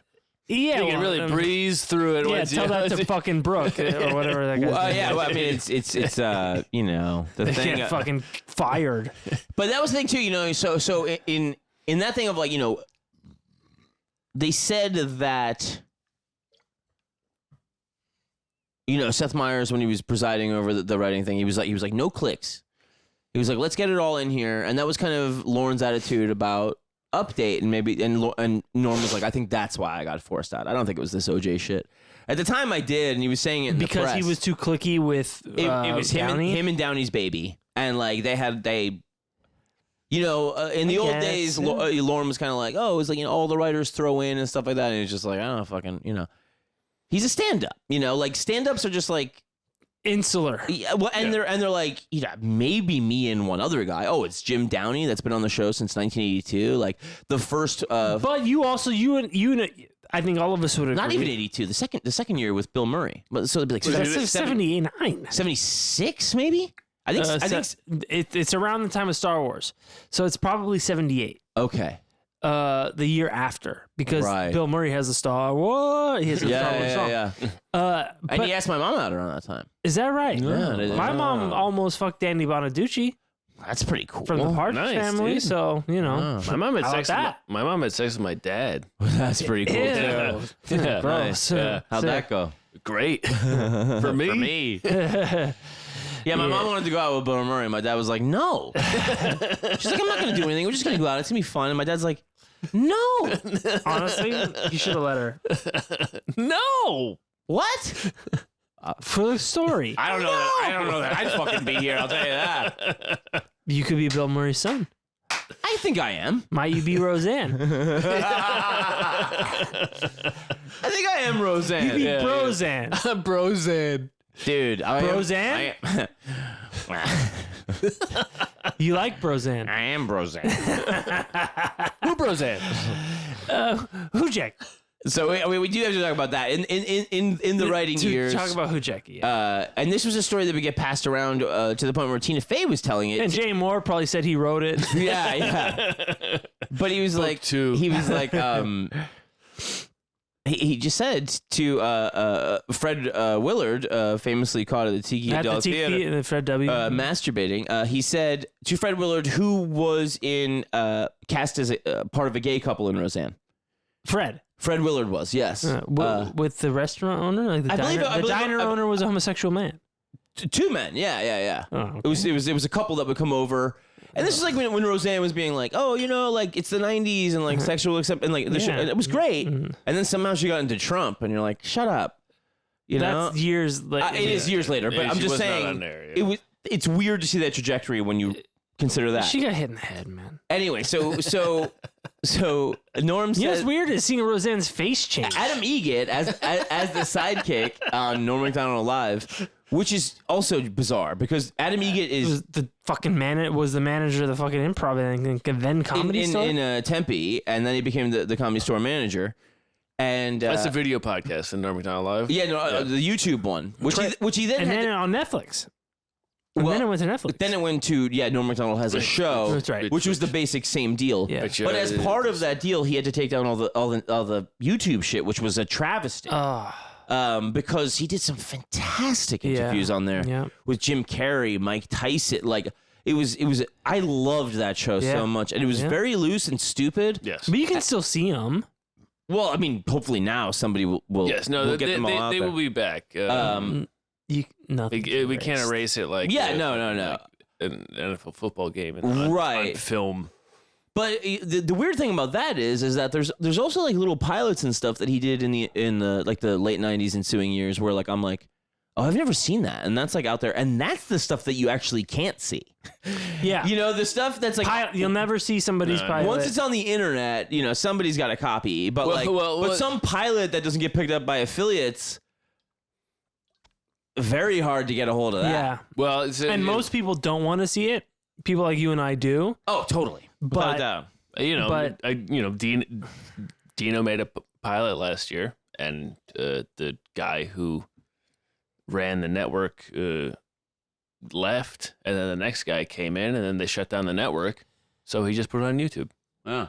And so that's the Ryan Reynolds way of getting your movie made. Yeah. Which is, what are you gonna fucking do? You already didn't make my shit, so I'm putting out my Deadpool trailer. Oh yeah, so you already. And then what? And then you're gonna what? Everybody loves it, and you're gonna sue me? Fuck you. What do you do? Movie made, $1 billion franchise. You're gonna not make this again? Yeah, you're gonna not make my thing.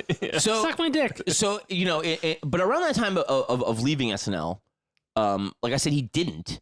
And he would still hang around and he would do like the fucking Larry King impression and stuff. And some other guys doing the news. So you forget about that Norm was still on the cast for like a season where he's not the news anchor. His Larry King is really good. It's incredible. And then also his Quentin Tarantino. Yes. Remember? See, I have like a really big head, okay? It's his way of getting... Don't Jimmy me, Jewel. Okay. Okay. I have a really big head. Okay. But I mean, he does the Burt Reynolds. He does the okay in interviews. Like the okay is signature Tarantino. It is. Like it's perfect. It's his, or whatever that I do. You know what I'm saying? Like is that okay? It's perfect. Yeah, but this is the thing too is that like he was always friends with like Dole and all those people because he was just like I can't really do an impression of somebody if I don't love them. Yeah. He's like I have to authentically like. He's like Burt Reynolds.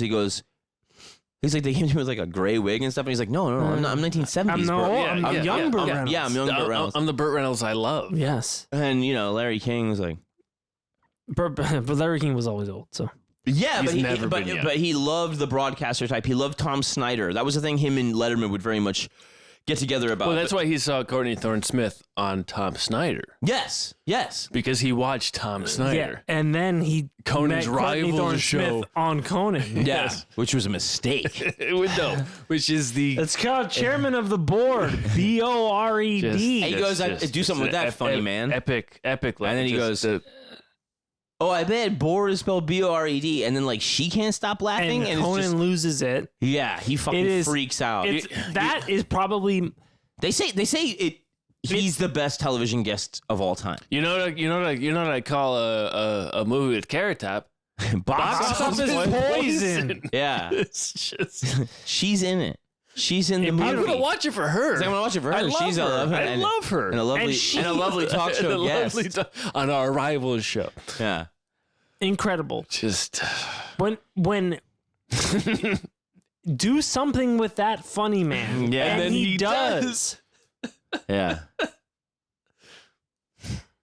And that's the thing is that, all these people, all these people in the later years, like it took, the people that weren't really in his little circle a minute to be like, people like Bill Burr and like all that in the later years were just like, yo, this dude's fucking incredible. Like Joe Rogan and stuff like, he'd be Norm would actually talk shit about like the Death Squad and all those guys. Good. Yeah, but you know, he was just always kind of like.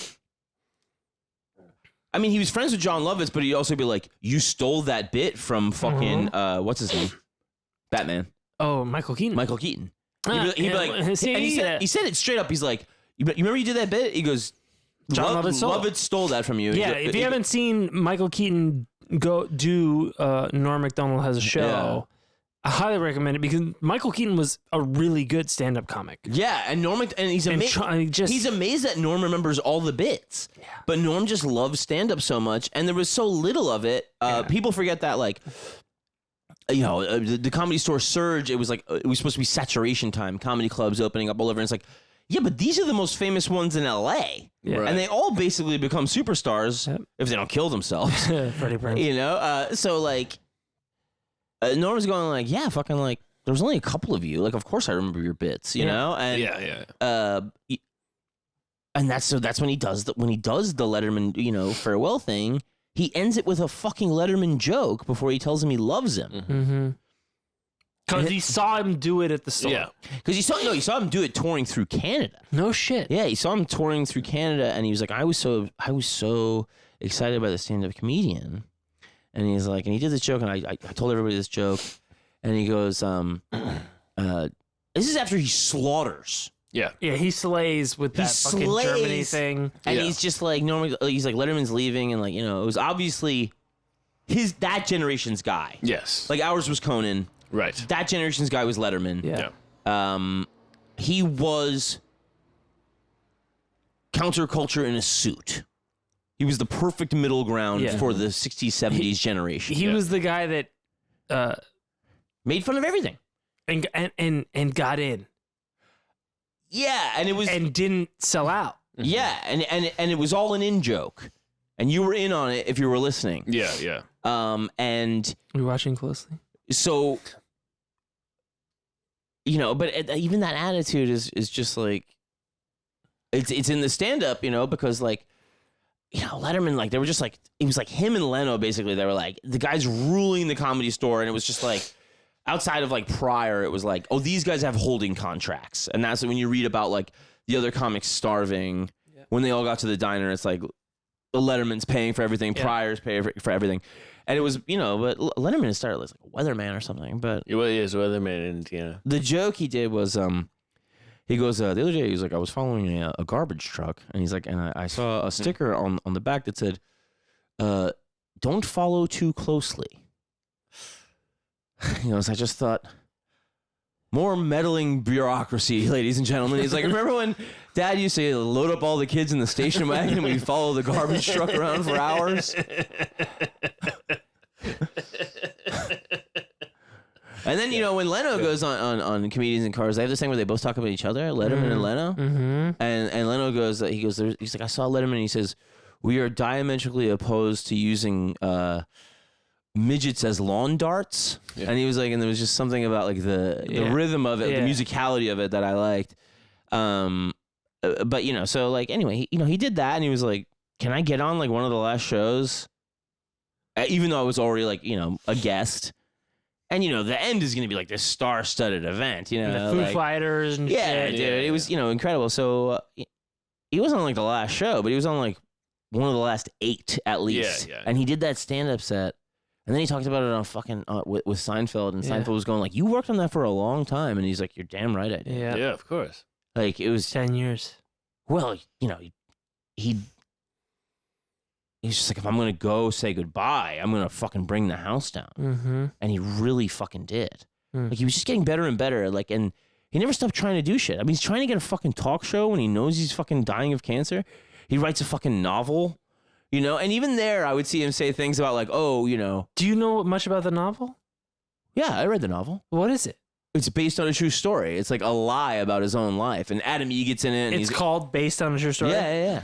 Me doing stand-up. Yeah. Norm Macdonald has a show. Oh, yeah. And a novel called Based on a True Story. And he's madly in love with Sarah Silverman in it. Adam E. gets like a piece of shit run teacher. So it is true. Yeah. But he was it's pretty easy to be madly in love with He Sarah was very Silverman, proud of it. It should be. And not writing a novel's hard.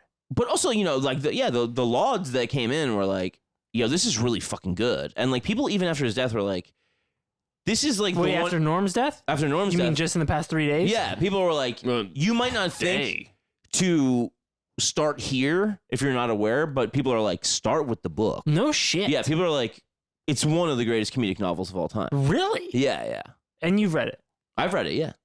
How come you've never recommended it to me? I thought like everybody knew about it. Like I just talk about him too much, so I'm kind of nobody knows about John.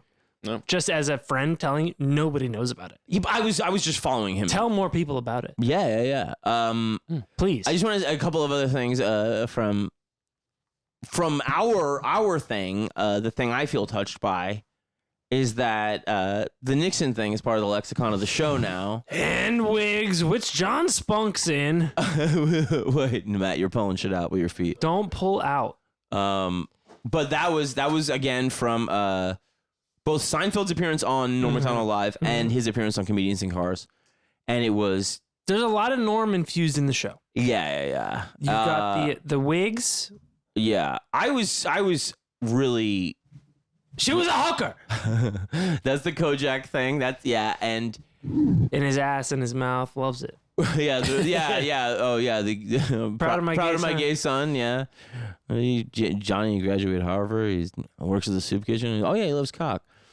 Mouth and his ass. Can't get enough of it. and his like actual homophobia is very funny. When I say homophobia is not like hate. It's like actually like, oh God, I might do it. Yeah. You know, it's like how my dad was homophobic, where he's like, "Oh, I hope they don't get me." Yeah. And I know. Because I'm right on the edge. and you're like, oh no, you're like, what the fuck do you think? Like, it's the gay agenda. They should do a reboot of It's an arachnophobia called homophobia. Yeah. It's still fucking. So that was the thing. You two-legged freaks. I think it was already told, three-legged. Their cocks are so big. already told the story about, you know, the late stage Farley and, you know, being sad and just like, you know, really on a lot of drugs. And, the hair went down. And somebody going to Norm was like, oh, I think, you know, Farley's like off the wagon again. You know, he just went into the bathroom with Andy Dick. And he goes, there's only two reasons why you go in the bathroom with Andy Dick. And Norm goes, oh God, I hope he's doing coke. yes. I remember that. Yes. God, I hope he's doing coke. Oh God, I hope he's doing coke. Just like the most insane shit. And like, you know, the fucking like all of that stuff, like just for Andy's sake. I hope that Farley's doing coke in there with him. Yeah. He'll suck Andy's dick right off. Or fill him up. Yeah. Man, his stuff about going to the Farley funeral and then hearing the guy talk about like, oh, Chris would visit me and now I'm back with my family, like at that homeless outreach. And Norm is the one in the documentary and the book going like, we were all at the wake going, what the fuck? Farley was doing what? Like, but he was so like enamored with that. And he really loved Farley. Like he was just like, you know, when I first joined the cast, he's like, Farley took me. He's like, come with me. I gotta talk to you. It's like, I gotta talk to you. It's like multiple hallways. You go all the way to find some room. Gets me alone and he goes, Pat is a woman. Julia Sweeney. Julia Sweeney is Pat. Pat is like, just making you can't tell anybody. Making him follow forever. Come on. Gotta talk to you. Where the fuck are we going? I think it was a security. Where are we going? And her boyfriend Chris, or her friend, Chris. her partner Chris. My significant. What are you doing? Pouring orange juice down the toilet? Yeah. Yeah, dude. So, like, I told you that. I think I told both of you this before. Like, so my mom like fucking goes to the hospital all the time. At the UCLA hospital, at UCLA Medical Center, Ronald Reagan Medical Center, they got all like donated art in some of the hallways in the building, or whatever. They got like fucking polar bears and like, you know, abstract. They just donated by the fucking Leipschitz family, whatever. Yeah. One of them in the middle of the fucking hallway and in the neurology center in the hospital is just Julia Sweeney as Pat. What? Like it's Pat, donated by the fucking whatever family. What? Totally out of place. Bizarre. Amazing. Bizarre. Yeah. Amazing. bonker. Like, and like, I would, I'd be there with my mom. And I'd go to the bathroom and take a shit or just to get out of her face for a while. And I just see it's Pat. That's really good. It's Pat. It's very funny. It's the dumbest thing to be reminded of. It's the dumbest thing in a hospital ever. Yeah. It would be like that or Stuart Smalley. It would be the dumbest thing to see. Yeah. It's so great. It's so funny. Anyways. Did I say about the one thing when we went to the Czech Republic? We played it was like some little coffee shop, whatever. But all the artwork was done by like residents of a local mental hospital. So all of the paintings are like just like the devil fucking somebody up. Yeah. That's fun. That's cool, dude. It was dope, yeah. But it was lots of variations on like the devil fucking somebody that's. And it's like you guys are crazy. I'm glad you're going back there. Well, maybe that week in painting class it was like. Point. They made that week in painting class. It was like paint the devil, fucking someone up the ass. Or they just saw one of them doing it and they're like, oh yeah, I like that idea. I'm gonna do my own spin on it though. I'm gonna do my own spin on it. I'm gonna spit on it. What? Fuck. So when he was leaving SNL, he thought, I'm real quick. This is important. Satan. Oh, you're doing the church lady. That's good. 95, he wrote Dirty Work, apparently based on this Roald Dahl thing. And he goes, I don't want to fucking act in it. And then like Farley, Sandler, all those guys that are in it are like, we're not going to do it unless you're the star, which is really sweet. Yeah. And so then they do the movie. It is really sweet, but it's also box office poison. Oh yeah, it failed miserably. No, but it's a sweet way of being like, no, fuck you. Fuck me, fuck you. Well, you're gonna do it. But no, it's no. I really think it was sweet because it was in this way. The same way they got him on the cast. It is sweet, but when you're making movies with your best friends, it's a kind of test of, okay, well you wrote this, like you do it. Yeah. No, but I mean, but also like then he gets Saget to direct and. He's got Artie in there, and it's Norm's baby. It is. It was always appreciated later more. I loved it from the get go, but so when he's coming back and hosting SNL and stuff like that, like they're like he's like he did the monologue where he's like, last year I was so bad that I was fired off the show for being not funny, and he goes, so the only thing I can come up with is the show's gotten so bad. And he does this monologue that's just like how bad the show is now. That they hired me to host. Yeah, which is also like a little bit of kind of I think like this poignant revenge too of for the other guys because like Farley and Spade, all those guys were kind of no, Spade wasn't fired, but Sandler, they had got kind of that one article in Rolling Stone that savaged them where Farley wanted to go beat up the writer and stuff. And he's like the guy who was hanging around SNL, the writer from Rolling Stone, he's like laughing his ass off the whole time. And he's like, and then he just did this like hate piece, which is what fucking journalists do. It's clickbait of the 90s, which is like right, exactly. I write some salacious shit that's gonna get people to read it. It's read bait. What is it? Yeah, what's the name? Saturday Night Dead is the cliche thing. It's like Lorne Michaels says, I can't tell you how many times I've read the headline Saturday Night Dead, and they right. But then everybody was like, those guys left, and I was like, fuck.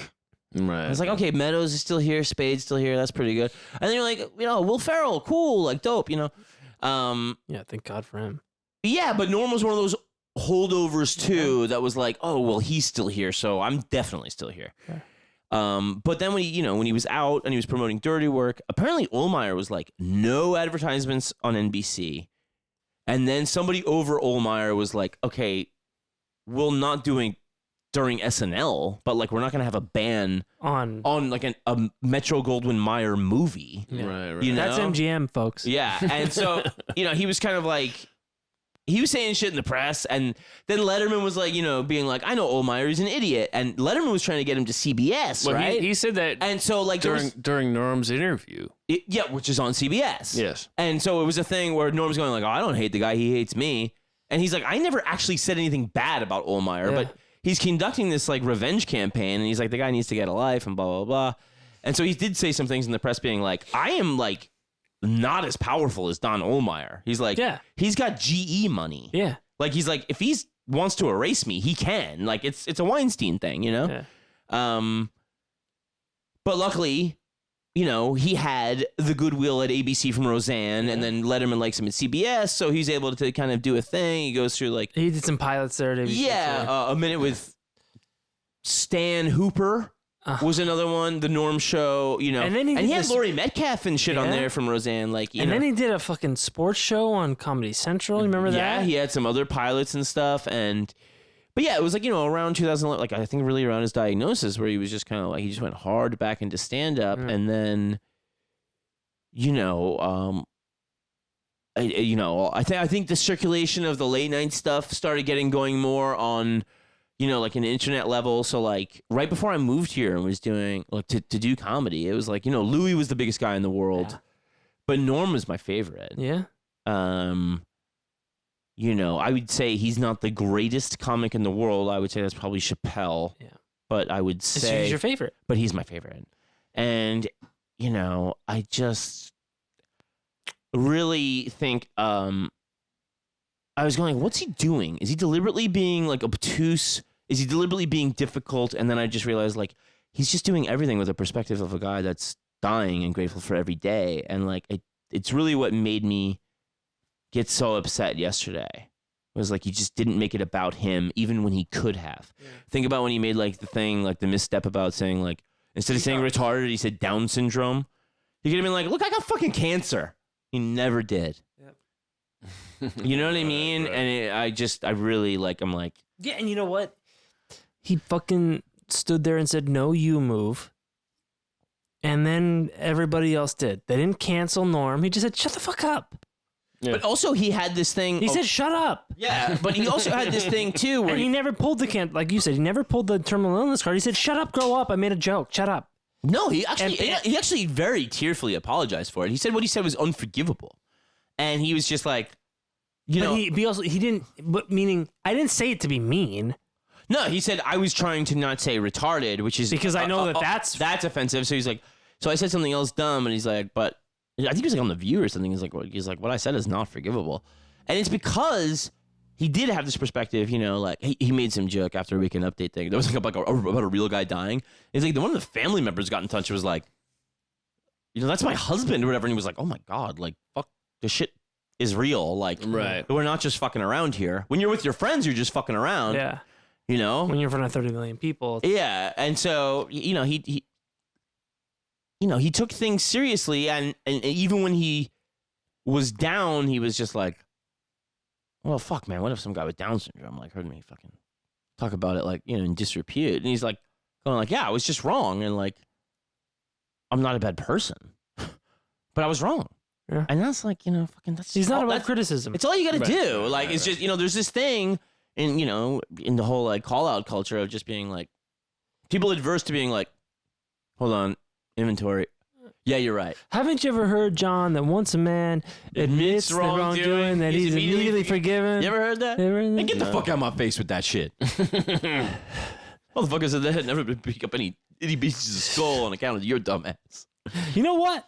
I'm just saying, Jules. Just saying. Race car and you got me to red. I'm just saying it's fucking dangerous to have a race car in red, all right? I could blow. Are you about to blow? I'm a mushroom cloud laying motherfucker. Every time my fingers touch brain, I'm super fly TNT. I'm the guns in the Navarone. In fact, what the fuck am I doing in the back? You're the motherfucker should be on brain detail. We're fucking switching. I'm washing the windows. You clean up his skull. Neighbor's It skull. is good dialogue. It is good. My favorite scene in the movie. Isn't it good? I just saw it at the midnight at the Beverly a couple of days ago. It's real good. Hey, get the fuck out of my face. Just the repudiation. You making Rest a note? in peace, Norm Macdonald. No. I thought it was. Yeah, I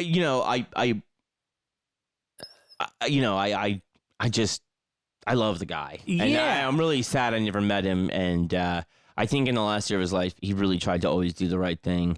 My guess, maybe in his heyday, not a great guy. I don't know. He had some issues with gambling and stuff like that, but that doesn't mean you're a bad person. It just means you're. No, I mean, I honestly, it seems like he just seems like a guy who meant well. And, Well, you know, and loved people and yeah, but that was all post-diagnosis. So like, no. Nobody ever's like, Norm Macdonald. Yeah, everybody. No, you know. Yeah, he made like some of his Weekend Update jokes were homophobic, but Oh no. I'm saying like I'm being like, you know, I don't know why you got divorced or whatever. Like, you know, I would good because marriage is not simple. Whatever. I'm just saying. I think that really, you know, just I'm sure he was always a good guy, but I think like and the sharp focus that happened after like already having a son. You know, and then getting this diagnosis and then being like, oh, fucking life is so precious. And then like the ensuing decade being this thing where like he just took that, what you're about to see, post-coma approach that Tony Soprano has in the last season of The Sopranos, where he's just like, every day is a gift. Yeah. And, you know, betting against all odds, especially current ones, that people are going to get the joke in the long run, and they're going to get why I made the decisions to be kind when I could. Right. Even though everybody was on like a fucking hate-a-thon. No, but what that is perspective. Perspective. Are you going to close this out with some Norm bits? Maybe. So not Norbit, but Norm bits. And this isn't even necessarily a Norm bit, but it is a Norm bit. This is Norm on his video podcast, his one advertiser, and just not having the energy to give it the energy that they crave. Oh, yeah. He would deliberately bomb and be like, oh, I'm sorry. But I think it says so much about just everything we've been talking about. Like, well, this is what do you want me to do? You want me to fucking lie to the people about what this is? These are my fans. There's so many Norm videos I watched yesterday and would like to play. Have you seen him live? No. Twice. You did at the Ice House. Yeah, once there, once somewhere else. Blew the light by a mile. Yeah. He's like, the light. He's like, let me tell you about the light, folks. He goes, the light turns on. Folks, let me tell you about the light, folks. He goes, the light starts, but he's like, now the light is like a fucking strobe light. I've been up here like so much longer. Yeah. And he was getting everything ready for the special. And I had seen him in Vegas too. And it could be very ambling and very much taking his time. Sure. But he was really always ramping up, you know, for the special. And he just didn't fucking care about silence or like it taking him. But it always brought me back to laughter. But I was just like, my God, this guy just absolutely, truly does not give a flying fuck. Yeah. And it's so cool to see. Mm-hmm. Like, it's just like, I'm up here. And then, like, even like if he was heckled, he would respond to him and be like, oh, well, what do you mean? Kind of way. Like, he didn't have that, like, indignation. Same as Patrice. Yeah. All I care is I'm here to get funny. And, all right, you can, like, just the ambivalence to your opinion. Other than laughter, like, okay, yeah. I mean, there's something to somebody the way I feel about stand up is like, this is the dumbest art form in the world. I'm the only guy talking. That's why the podcast is such a better fit for me, because I'm like, I'm not that much of an egomaniac. Right. You know, like it is an absurd art form. If anybody speaks and somebody like a comic owns heckler, it's like, I don't know.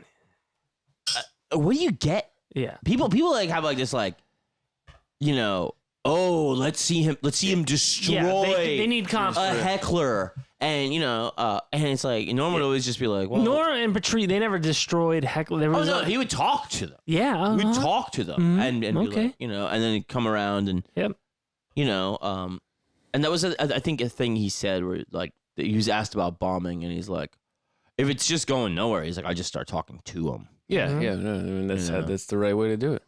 Yeah, I mean, you'll make it funny. Yeah, I couldn't do it in my first 3 years. I was terrified of the audience. 3 years is baby time. Yeah. Twining wheels. What do you got? Come on. This is Norm and the one sponsor he had that he lost for Man Great. Oh, I remember this. I got my dad those. What is the Man Great, you ask? Okay. Huh? Fine, I didn't, but You didn't ask. Is that anything? It is 100% made in America. Cast iron grilling grates. Iron. You don't pronounce it iron. That's what everybody tells me. The word IRON is iron. No, iron. That are are you kidding rebel. when you say iron? You know what? Don't be like fucking Larry King. That motherfucker, I say iron and he's up my asshole for fucking 4 days. It should be iron. That's what makes English the world's toughest language. Yeah? You know, right? Sure.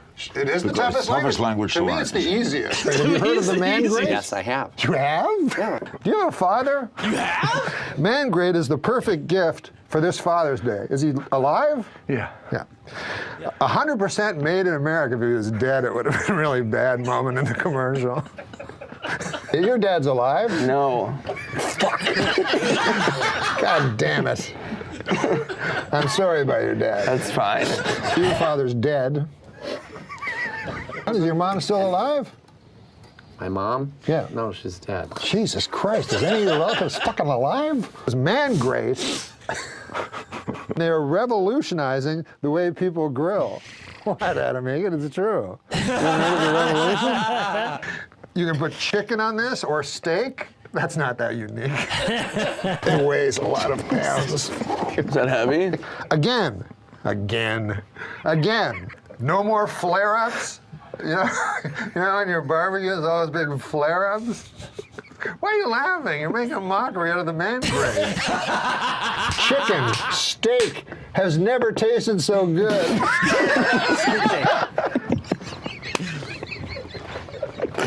That Swordsman episode is the first I saw. It's incredible. The Spade one's good. Yeah. Again. This commercial is like a mini-series.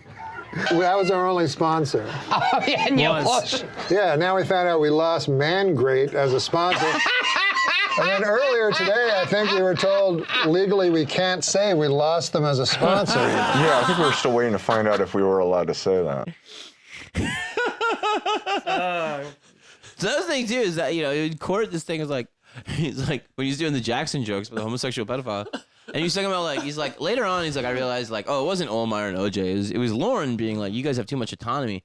And he's like, Lauren come up to me and be like, oh, I wouldn't want to get a lawsuit from Michael Jackson. He's like, I'd love it. He's like, that'd be fucking awesome. Yeah. He's like, if Michael Jackson sued me about calling him a pedophile, he's like, that'd be dope. He's like, I just didn't get it. That he was being like, stop, you know? And, you know, I want to tell one thing. He's, you know, because he also, like, I love that Norm Macdonald was so loving of, like, his heroes. Like Rickles, man, and, like, and he talked about that story with Saget and Rodney Dangerfield. You know? You know that shit? Like Rodney, he was like Rodney had like a fucking like triple bypass or something, and he's with like two hookers, and he's waiting for Ron Jeremy to show up, and Saget sees him, all of the love in the world the Saget has, and he's like, Rodney, he goes, how are you? And he goes, I'm with two whores, I'm waiting for a guy that can suck his own dick. How are you doing? I'm waiting for a guy that can suck his own dick. Are you waiting for him to finish? What the fuck is going on? Just waiting for him to show up. So I have to say the other thing we would say at the trims with Frank Castillo was a story about Rodney. The joke. And the joke, and he tells. So this is the thing, is like I say this at a job with Frank and Aaron. Aaron knows that I'm really into this. And I told her, I mean, I love this. And Frank is like alone with me at another job later, and Hey, Joe. And Frank Castillo, folks, from a Roast Battle, great comedy store guy. I love the dude so much. When he shows up, I'm like fucking ecstatic. He won the first Roast Battle, and he's an awesome guy. But he's like just very much like high in his own world, you know. And so I was talking about, I love this thing that there was some other young comic around. Norm Macdonald's like It's on the Adam Sandler episode of his show. Yeah, he tells Norm this joke, and Norm's going like, that joke's so great. He's like, they're in a comedy club in New York, and he's like, you got to go tell Rodney. He's like, it's so great. And he's like, this joke is fucking so stupid. And, you know, Rodney Dangerfield used to sell jokes like out the back of a trunk, you know? Mm-hmm. It's on SNL. Yeah. It's when he was on SNL, and Rodney was on SNL, and it was writing intern. Oh, right. And he goes, So they corner him. So like he watches this kid go up to Rodney. He convinces him to go tell Rodney Dangerfield this bad joke, this terrible joke. Mm-hmm. And Norm's just watching from afar, and the kid goes, he's like, "Oh, Rodney, this joke," and he's like, "What?" You know?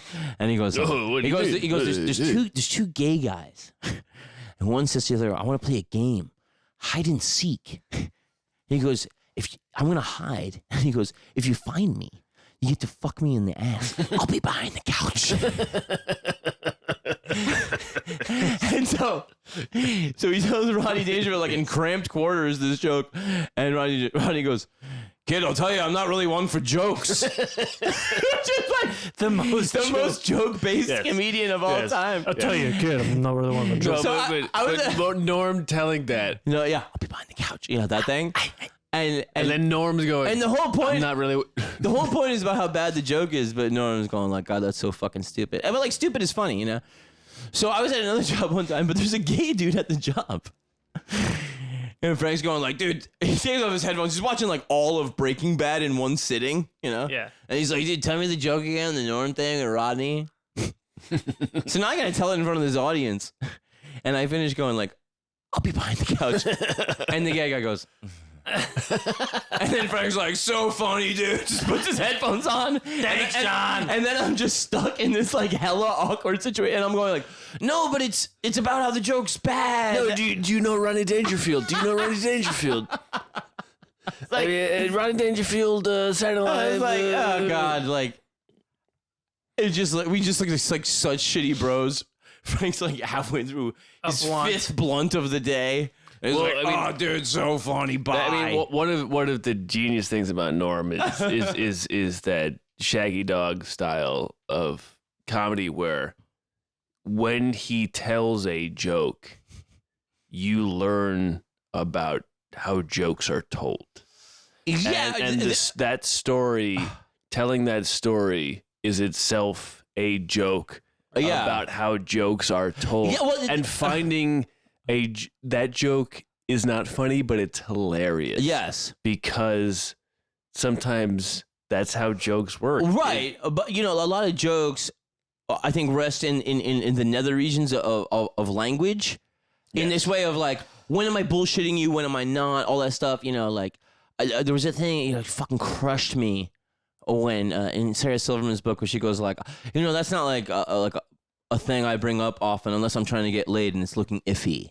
Right. And I was like, oh, just the use of the word iffy. Yeah. Right. You know, that thing. But like Norm was all about being so literal that he was like, I want to do the perfect joke where the setup is the punchline. Right. And that becomes the Julia Roberts joke of Lyle Lovett and Julia Roberts have split. People close to the couple say that the reason for the split is he's Lyle Lovett and she's Julia Roberts. Yes. And he's like, that's the closest we ever came. And he talked about like, he's like, when my mom, he's like, innuendo. He's like, I fucking hate it. He's like, my mom will be laughing at some sitcom, and I'm going like, that's a joke about him fucking him in the ass. Yeah. And she's like, ah. And he's like, but you're laughing at it. Like, what are you doing? You can't say that, yes. You know, and yeah, just like going for like the most truth. Yes. And people avoiding it then becomes the joke. Right. When you do the jokes on Weekend Live, terrible jokes. But some of them were just so Norm that you were like, he believes in this. Right. And the one I loved the most, and he'd have the guests reading them. The guests are like, what is this? Oh, I'm reading a Norm joke? Oh, okay. And Norm would be like, he had like Marin on. He's like, and Marin's going, what's going on here? He's like, oh, these are Norm jokes. Oh, okay. Oh, yeah. And like looking at the camera for like, you know, the guest is like, what's going on? Yeah. And Norm's going, jokes. We're doing jokes. Here, read this. That sounds amazing. And, the one Norm did that I loved in that, he goes, I'll tell you where we should be fighting the war on terror. Our nation's haunted houses. Just the literalism of terror. Well, you know, like John, a lot of people say there's a lot on your mind. Yeah, when you're wearing a hat. Yeah. And that was the thing too. Like he talked about the Saget roast, and he's like, this roast, and he's like, I like the guy. I don't want to be. And he's like, I don't want to do it. And then he says like, my dad gave me this book of like retirement show jokes when I was getting into comedy, and he's like, it was very touching. And keep in mind, just for Laughs 86, right? So like this is like the last years with his father. And he's like, I was just like very touched. So he's like, no, I was asked to do this roast thing. He's like, I'm just like, I don't want to fucking do that. Right. You know? And he's like, so instead I just I just like ruined the art form. No, he roasted the roast. Yeah. That's what he did. It's fucking incredible. Yeah. I mean, just those couple of key things where you go like, it was just everybody acknowledging like, this is the most out of control person that could possibly be in a room on like a level of social norms. Hey. Social norms, and I think that's a nice. You know, like I think of like that's a nice. Like just saying it. Like everybody was just kind of like, oh my God, what's he gonna do? Well, yeah, it's and he wasn't thriving on it. No. He wasn't like leaning into it. No, it was just his nature, right? And that's the thing about the comic. The comic says the thing that everybody knows to be true, but is too afraid to say.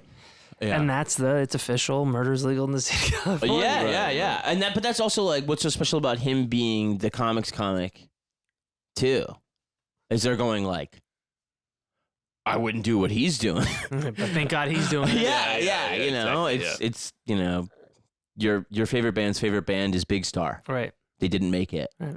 Not really. Yeah. That's Norm Macdonald. And that's Norm Macdonald, and may he rest in peace. In peace. And you know, when you're just looking back on those kind of things that happened in those years, just remember that like all of the joy and the sentimentality and the, you know, possibly at the time questionable, you know, kind of positions he took, the whole time you didn't know, like close friends didn't know. He was dealing with mortality on a day-to-day basis. What are you talking about the last 10 years? Yeah. Yes. Oh, yeah, he was diagnosed. Yeah. I mean, and it just made everything more special to me. Mm-hmm. Like before I knew about it, I was just like, the way with which he just said, I love you to Mark Maron at the end of this thing, it was so genuine. And I was just like, it really made me in my head do this thing on the show where I just go like, if you can say it, say it. Yeah. Like maybe somebody needs to fucking hear it. Yeah. Right. So that's why, you know, before we did the show, I was ending my stand-up set saying, I love you. Yeah. And then I started doing it on the show, and it's because of that. And now that I realize where I got it from and where it came from, it just like, it really fucked me up. And, you know, I'm sorry that I'm prattling on about it too much, but it really hit me. It was a really tough one. He's a really special person to me. Yeah, he was definitional for me too. Yeah. And I love you boys. Love you too. Jury's still out for me. Yeah. Well, now you all know. I'll wait till the jury reconvene. They're deliberating. Now we want to replace jurors 12. I love you boys, love the listeners, and I love Norm Macdonald. Rest in peace. And we do love you guys when we say we do love you. And you know, people close to you, tell them. Hold them dear. You never know. They might need to hear it that day. You know, be vulnerable because one day you won't be. You'll be vulnerable. You'll be in a shallow grave. Yeah. And then the flies come in, and then you hire a Bartholomew. Yeah. Are you? Good night, everybody. Everybody, I'm going to say good night. I love you. My name is John Fahey. I'm Aaron Pita. Matt Brousseau. Good night, everybody. We love you. Good night. Like I saw a one-woman show once by a woman. Mm-hmm. And, just one? Yeah, I don't know one. And she was like, well, my mother had breast cancer, you know, and now I have breast cancer. And I'm like, well, it's everybody. Like, they think it's so special when everyone gets cancer and dies. Like that's not great. What if we just ended the podcast?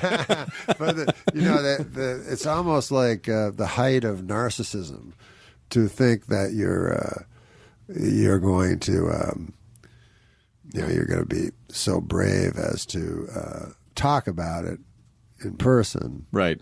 Whereas all you're doing is just garnering sympathy for yourself. Well, I guess that's true. How is that brave? It seems cowardly to me. It seems much braver to me. Like I remember Richard Farnsworth was an old character actor, and he did a David Lynch movie called The Straight Story, and riddled with cancer. His last movie, and very frail. And it's a fantastic movie if you ever get a chance to see it. It's not a style, because I'm not really that big a fan of what's his name? David Lynch? Yeah. I'm not a fan of it. I don't understand weird stuff. I'm like, huh, what? But this one is a straight ahead story. You think. I call it like a hard G. It's G rated. Okay. It's hard G. I call it hard G. Because the second time I watched it, I'm like, whoa, I understand it all of a sudden. Well, you got to see this movie. Okay.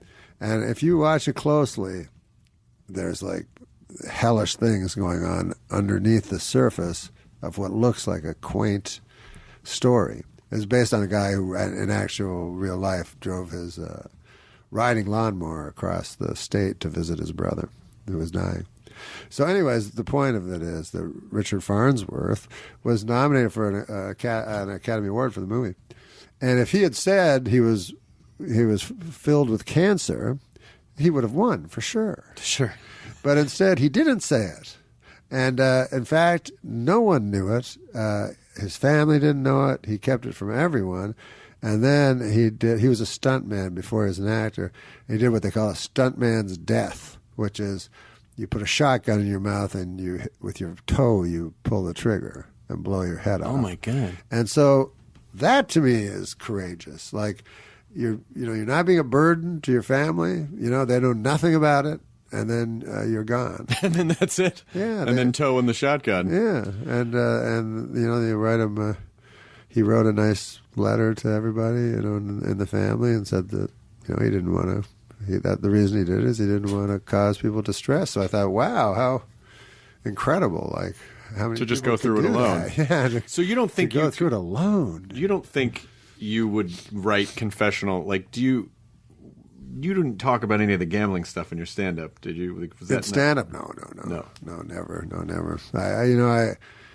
I never talked about me, really. I talked about universal me. You know what I mean? Right. That I was afraid of death, or that that kind of thing, which is this was something that everybody is afraid of. And so things like that. That it was me, but it was everybody. Sure. I wasn't pretending that it was a specific ailment that I had. And if I had a specific ailment, and possibly I do, you don't know. I don't know. But I would not talk about it. I would not.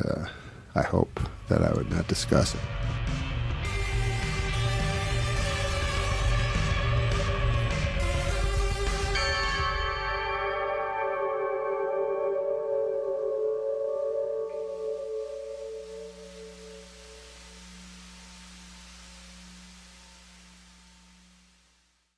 Starbane's Audio.